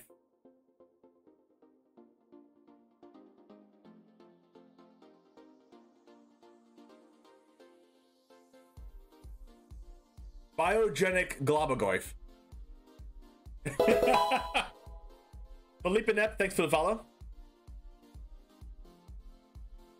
Tarmagoo has a nice ring to it. What about a Tarmagoo? Tarmagarbagoogoyf.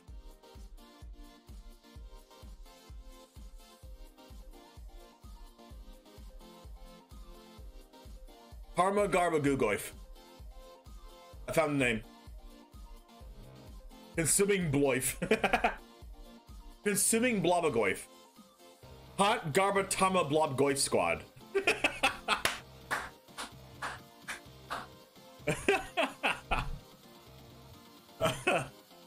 That's funny. Hot Garbatama Blobgoyf Squad. It's just Bloif.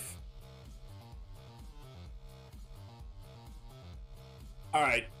I think my conclusion is Disposable Hero gets the win at Hot Garbatama Blobgoyf Squad.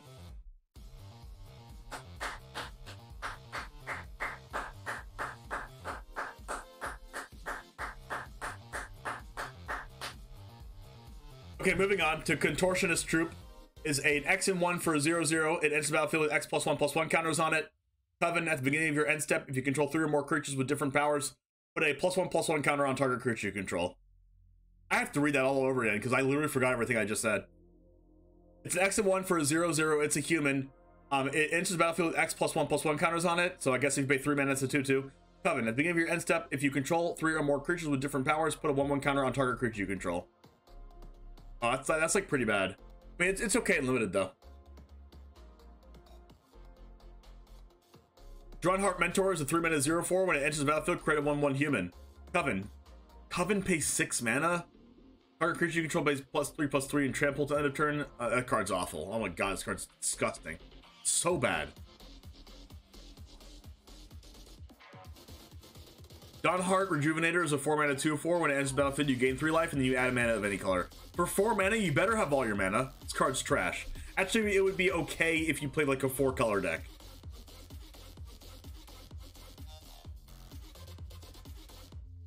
It's not overrun because it says target creature. If it said all creatures, it would be good. Yeah, it's just awful. Defend the Celestis is a 4 mana instant. It is distribute 3 +1/+1 counters on among 1, 2, or 3 target creatures you control. As an instant at 4 mana, as an instant it's okay. At 4 mana, it's only limited.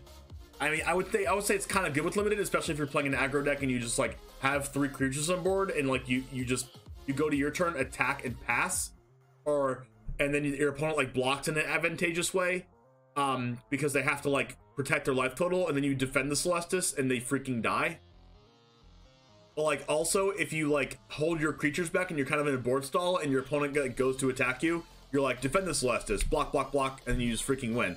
This could be a blowout, or it could be trash, or you could have three. You could your opponent. It doesn't have to be a combat trick either. Like you could just pass and your opponent could go and then pass again, or cast something and pass. And at the end of their turn, you can go boom, put counters on your stuff. I don't know if that's good or not, but like it's kind of nifty and fun. All right, Dryad's Revival is a 3-mana sorcery. Return target card from your graveyard to your hand with flashback. I mean, this is an I guess card. Why does this card have such an epic Renin 7 picture and it's awful?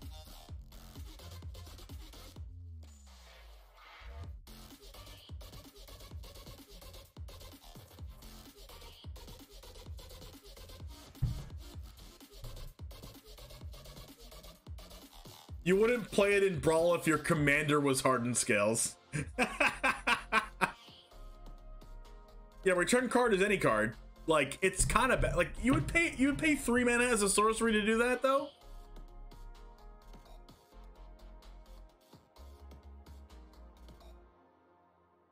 I'm pretty sure they just printed this card to say it's part of the story. Duel for Dominance is a 2-mana instant. Coven. Choose target creature you control and target creature you don't control. If you control 3 or more creatures with different powers, put a +1/+1 counter on the chosen creature you control, then the chosen creature fight each other.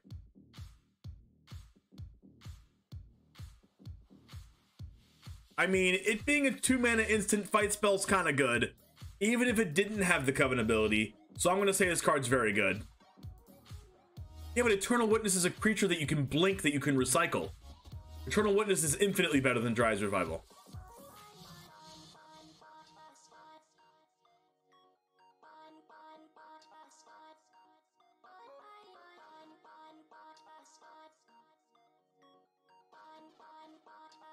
Duel for Dominance is a very good fight spell. Green has a couple good fight spells. Definitely have to play around that if you're playing limited. Eccentric Farmer is a 3-mana 2/3. When an Eccentric Farmer enters the battlefield, you mill 3 cards and you may return a land card from your graveyard to your hand. I mean, that's actually pretty good in multicolored decks and limited. Other than that, it's trash.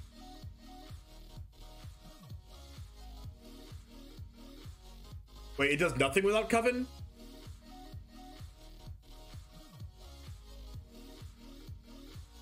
No, it's just the ability includes Coven in the ability, so they have to write Coven there. But it's just a fight spell, but if you have Coven, you get a 1/1 counter.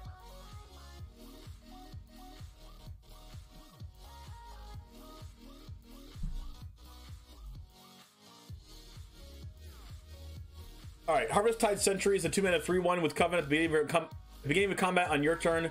Did I just say combat? At the beginning of combat on your turn, if you control 3 or more creatures with different powers, Harvest Tide Sentry can't be blocked by creatures with power 2 or less this turn.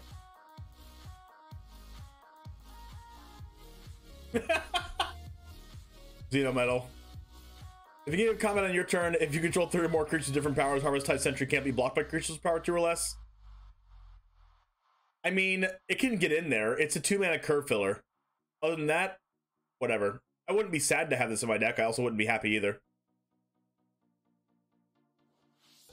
I like how they print Coven first. It tells me I don't need to read the rest of the card. Coven might actually be a thing. Wait, what is that? What is that word? I'm gonna deny that because I don't know if that's a slur or not, but yes. Okay, Howl of the Hunt is a 2 and a green, flash enchant creature. When Howl of the Hunt enters the battlefield, if enchant creature is a wolf or werewolf, untap it. It gets +2/+2 in vigilance. This is a really, really good like combat trick.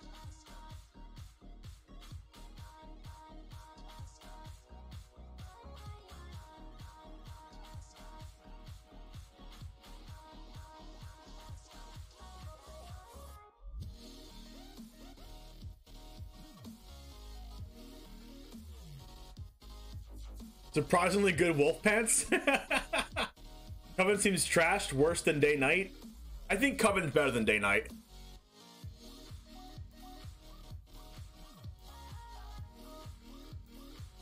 All right. Might of the Old Ways is a 2-mana instant. Target creature gets +2/+2 till end of turn. Then if you control 3 or more creatures with different powers, draw a card. I mean, I honestly think Coven's gonna be better than Day Night. Coven doesn't have like the mythics and rares that Day Night does, but I think Day Night's gonna be a lot harder to do. But Coven's pretty easy. Path to the Festival is a 3-mana sorcery. Search your library for a basic land card. Put a card in the battlefield, tap, then shuffle. Okay, so it's a 3-mana, like, half cultivate. And if there are 3 or more basic land types among lands you control, scry 1. Huh. And it has flashback? So, like, whenever you, like, don't have anything else to do, you just, like, do it again, and then you can scry 1? I think this card's pretty good in Standard. I think this actually is really good in Standard. Like, we're losing Cultivate. We're losing Cultivate. We're losing Wolfwillow Haven, I think. So then we get this, and this actually scries you. I think this card's good. And you also have Snowlands, which keeps the basic land types. But, like, is this card better or worse than the one that learns? Is this card better or worse than the one that learns? It is better than the one that learns because this gets any basic land. And not just the forest. Mascot Exhibition does play really well with Coven.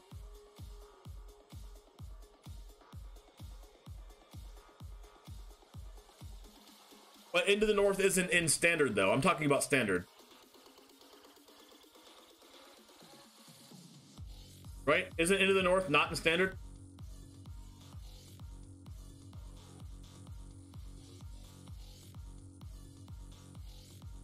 Is Into the North in Kaldheim? That means it's rotating, right?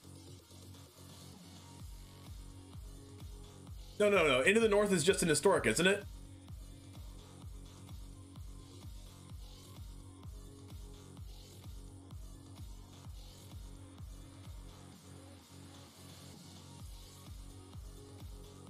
Kaldheim doesn't rotate. But is Into the North in Kaldheim, or is Into the North just in historic? Can someone answer this?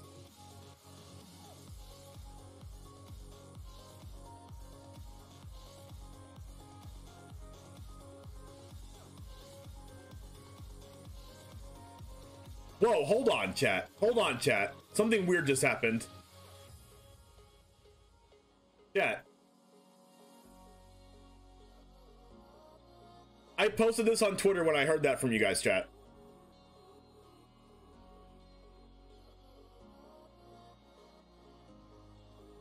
Are you ready for this? I literally posted this.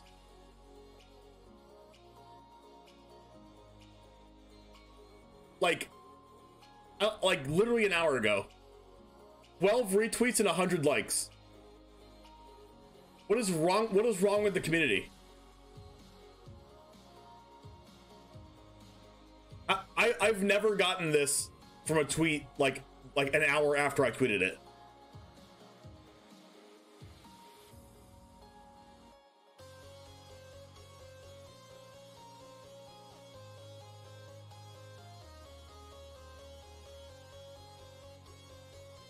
That's crazy.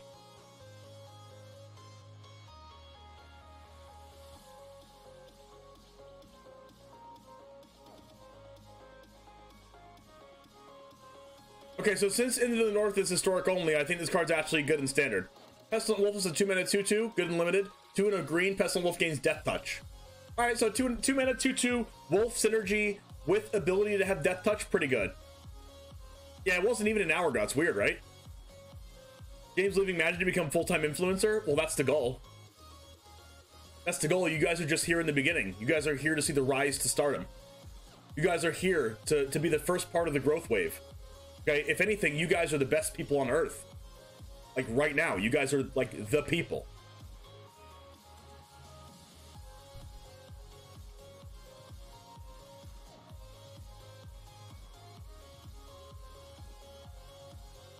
Alright, and obviously we get the best card in the format, Plummet.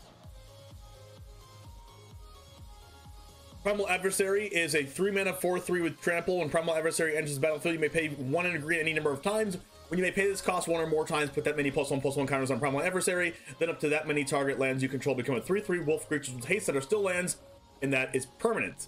They stay 3/3s.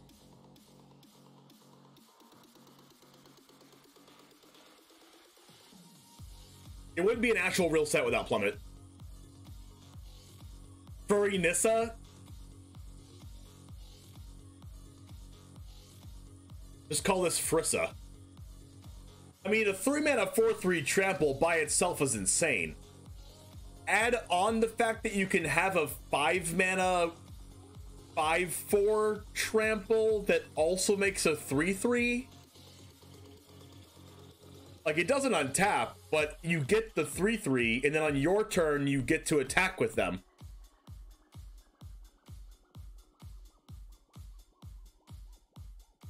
I mean, even if it's just a 3-mana 4/3 with trample, it's good. That's pretty good.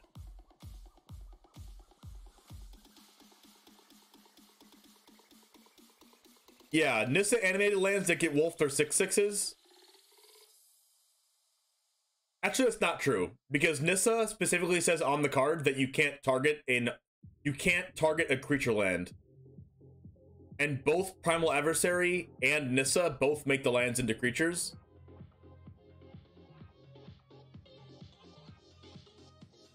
Wait, just kidding. You have to do Nissa target the land first, and then Primal Adversary can target the creature land. Then it's a 6/6. Yeah. Alright, Return to Nature. It would also not be a set if we didn't have Return to Nature in the format. This is really good. Exile a target card from a graveyard, which is good because flashbacks in the set. Destroy an artifact and enchantment. This is definitely going to be a highly, highly played card in constructed in sideboards. Rise of the Ants. Rise of the Ants. 6-mana sorcery. Create 2 3/3s. You gain 2 life. Flashback for 8. That's hilarious. Gosh, those ants are huge. I mean, this card's pretty good in limited. 6 mana, make 2 3/3s, gain 2 life. 8 mana, make 2 more, gain 2 life. It looks like a joke, right? But I think it's actually pretty good in limited. Sereth the Viper's Fang is a 4-mana 3/4 rare. Other tapped creatures have Death Touch. Why would they have Death Touch when they're tapped? Other untapped have Hexproof. Oh, because when you're attacking with them, they have Death Touch. Fair. And when they're untapped, they have Hexproof. 1 and tap it, untap another target creature or land you control. That's actually pretty good. You can attack with something, and then on their turn, they go to kill it because it doesn't have Hexproof anymore, and then you can pay 1 and tap this to untap the thing, and it gains Hexproof. That's actually hilarious.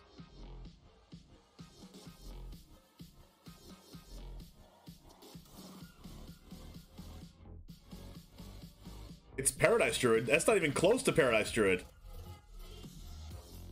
I mean, I guess with the hexproof, non-hexproof thing, but like it has the Paradise Druid type text, but it can also untap your stuff. Oh, it can untap a land too. I guess that doesn't really matter, right? Because you have to pay a mana to do that anyway. Green Pseudo Vigilance. Also ransom lands to tap for more than 1. Yeah, if you have like Utopia Sprawl on something. Death Touch, Hexproof. Yeah, this card's like a pretty cool like mid-range threat. Like aggressively slanted mid-range green deck would probably play this. I feel like decks that need to protect a combo or protect a card, protect another creature would play this. But like I think this has playability. I think it's like kind of niche, but I think it has playability. It's a good card by itself. Shadow Beast Sighting is a 4-mana sorcery, create a 4/4. Flashback for 7. Oh, nice. Pretty good and limited. Snarling Wolf is a 1-mana 1/1, and it has Wolf Breathing. 1 and a green. Snarling Wolf gets +2/+2 till end of turn. Activate only once each turn. This card's pretty good. This is a 1-mana 1/1 that becomes a 3/3, like every turn. This card's actually really, really good. Yeah, it could be in Vanifar combo. I think I actually could find a place in Vanifar combo. Vanifar combo is not good, but I mean, if it was, it would be good in the deck. Wolf Breath and Vampire Breath, yeah, literally it just breathes greatness. Stalling Wolf is Basking Root Walla without madness, basically. Not Basking Root Walla. It's not called Basking Root Walla, it's called something else. But yes. Is it called Basking Root Walla? It might. Anyway. Storm the Festival is a 6-mana sorcery. Look at the top 5 cards. You may put up to 2 permanents from with Mana Valley 5 or less from among them onto the battlefield. Put the rest on the bottom of the library in a random order. Blazing Root Walla, yeah. Flashback for 10. So this card is just worse than Turn Timber Symbiosis and Turn Timber's not played. Got it. Unless this is played in like an ultimatum deck. Like, I could see this being played. I could see this being played in like Tibalt's Trickery decks, I guess. It's called Sloko.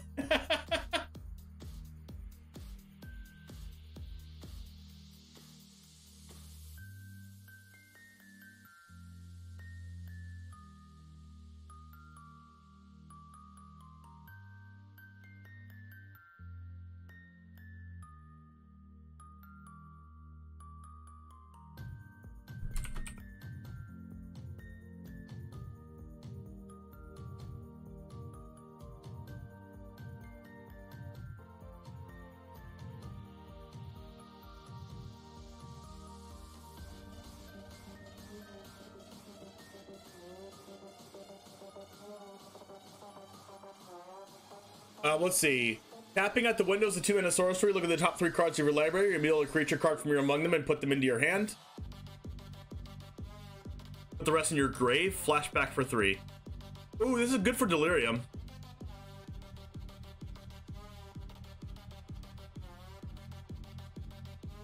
I think Sloko would be nuts in an ultimatum deck. Maybe in a trickery deck. But for 1 more mana, Genesis Ultimatum gets you all those cards, but obviously this is in mono green, so it's different. Also, Turn Timber Symbiosis is 1 more mana, but you only get 1 card, but it's also a land. I think Turn Timber is just better than this card, because Turn Timber is also a land.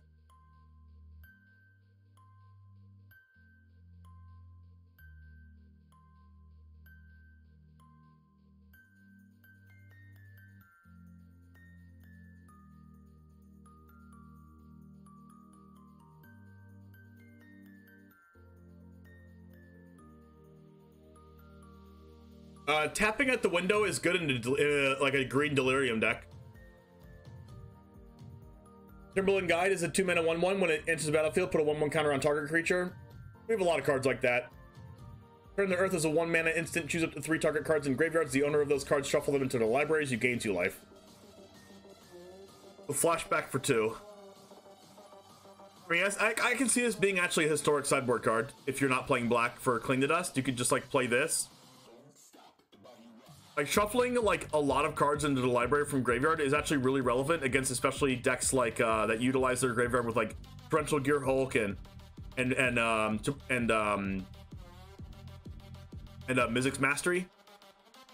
Especially because it has flashback as an instant, you can do this multiple times. Like, you can also just recycle your own cards. Like, I think Turn the Earth's actually pretty good.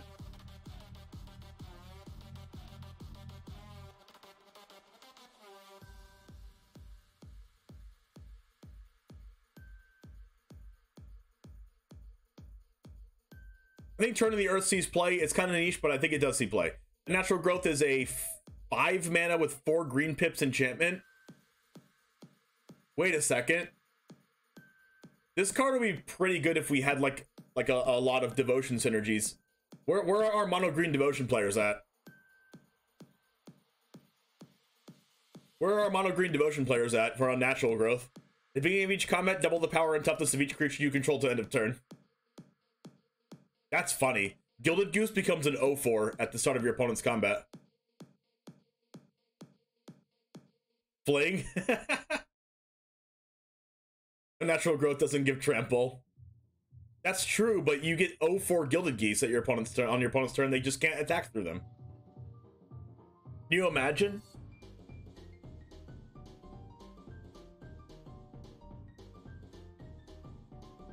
Willow Geist is a 1-mana 1/1 with trample.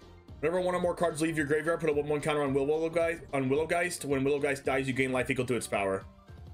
I mean, the whole leave your graveyard thing is probably not good.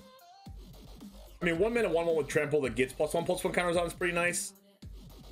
I mean, I think this is probably pretty good in a in hardened scales. But like, I don't know if cards will leave your graveyard. But like, I'm gonna give this card a pass for now. Yeah, opponent's yard would be good too.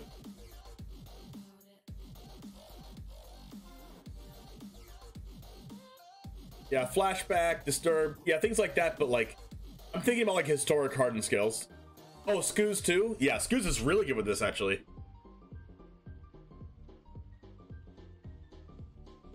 You just play 4 of this, 4 hardened scales, 4 pelt collector, 4 Scooz.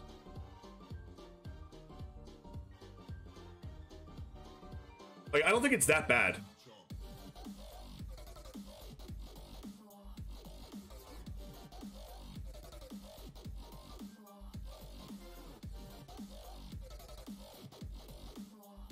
Renin 7. 5 mana, 5 loyalty, Planeswalker. It's a mythic.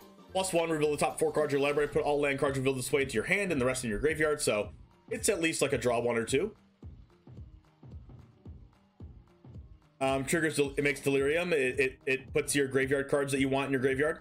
0. Put any number of lands from your hand on the battlefield tapped. I mean, okay. You +1, draw a couple lands. Turn 2, you play a land. You 0 this, put all the lands from your hand on the battlefield. It's really good with this card's really good with like landfall. Imagine having like a freaking Lotus Cobra on the board with this Imagine having like a Xandu Mammoth or something. Imagine having like a, what's that 4 mana enchantment that makes cats? Imagine having a Scoot Swarm. -3, created green tree folk creature token with reach, and this creature's power and toughness are each equal to the number of lands you control. So I think what you do with this card is you play it out on turn 5 or 4, you -3 immediately, and then you make a token with like 4, it's like a 4/4 or a 5/5, and then they can't kill your Renin 7, and that's when you start plussing and zeroing it. -8 is return all permanent cards from your graveyard to your hand. You get an emblem with you have no maximum hands. Oh my god, that's insane. Field of the Dead treasure hunt. This is just treasure hunt, right? Renin 7 plus Chariot.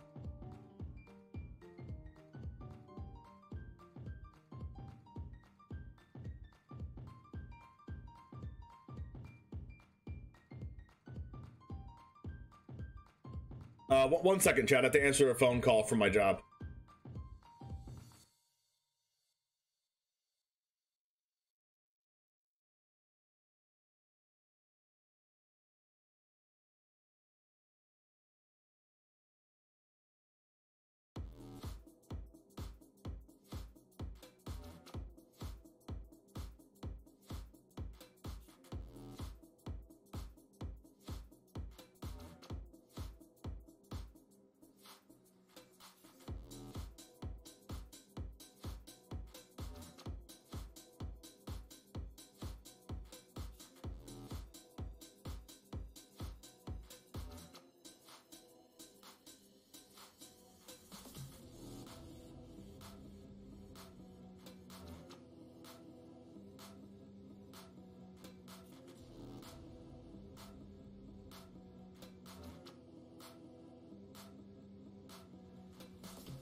Okay, chat.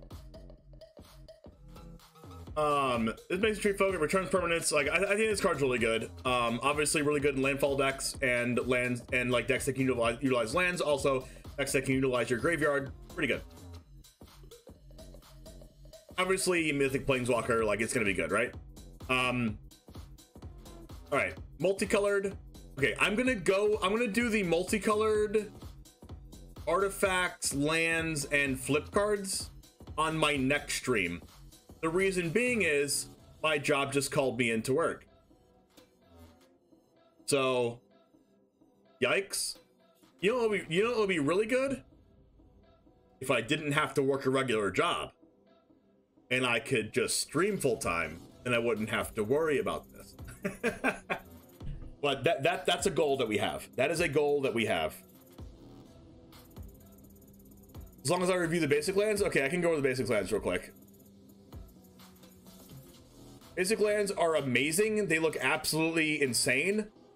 We have a plains that looks like this with some scarecrows in it. We have a plains here. All of the they look kind of daunting. Like, this island looks like you're about to get freaking, it has like a Thor over here with like it's like a wizard. Like, it looks like you're about to drown. This island looks like you're out in the middle of nowhere and have nowhere to go, and you just die out here. Swamp, it looks like you're about to get eaten by an alligator or a mole drifter. This swamp looks like you're about to, you know, get like ritual sacrificed by a bunch of vampires. This mountain looks like you're about to fall off the cliff. It looks like the cliff part in when you're playing Horizon Zero Dawn and you're in that cliff area and you're about to get eaten by a machine. That's what it looks like. This part of the mountain looks like you're lost and you're never gonna get home. And over here, like, you think it's stuff over here, but like over here when you get over there, like a day later when you're walking, it just looks the same and you have no idea where you went. There's also a little wizard here too. This forest looks like one of the old forests. I forgot what forest this looks like, but this looks like a reprint of another forest art. And this forest has a little guy in here too with some crows. And this looks like you're about to get ambushed by a bunch of crows. But it turns out they're all vampire shapeshifters and you die.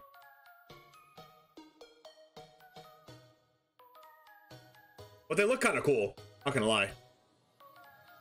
Alright, so we'll do the double face cards, the other lands, the other artifacts, and all the multicolored cards on our next stream. Unfortunately, we can't finish this. Of course, I do have to work, but we're gonna go ahead and send you over to somebody.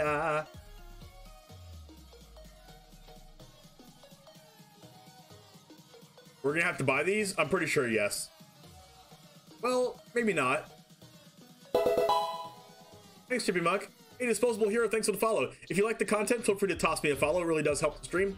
Thank you very much, everyone, for hanging out. We're gonna go ahead and send you over to you.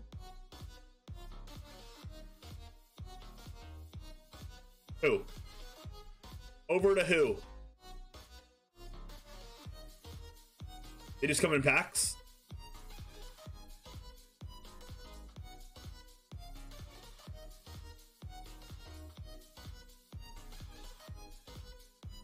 I have not raided this person before, so let's raid Bengineering because they're playing Magic Arena.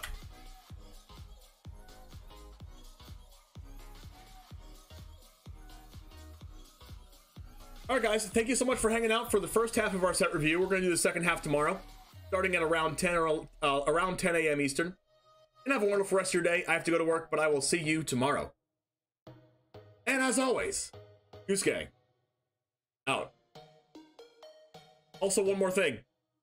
My newest YouTube video is probably going to go live today. Make sure to subscribe to the YouTube, !YT in chat, !YouTube in chat, to subscribe to my YouTube. Have a wonderful rest of your day, and I'll see you next time. Peace.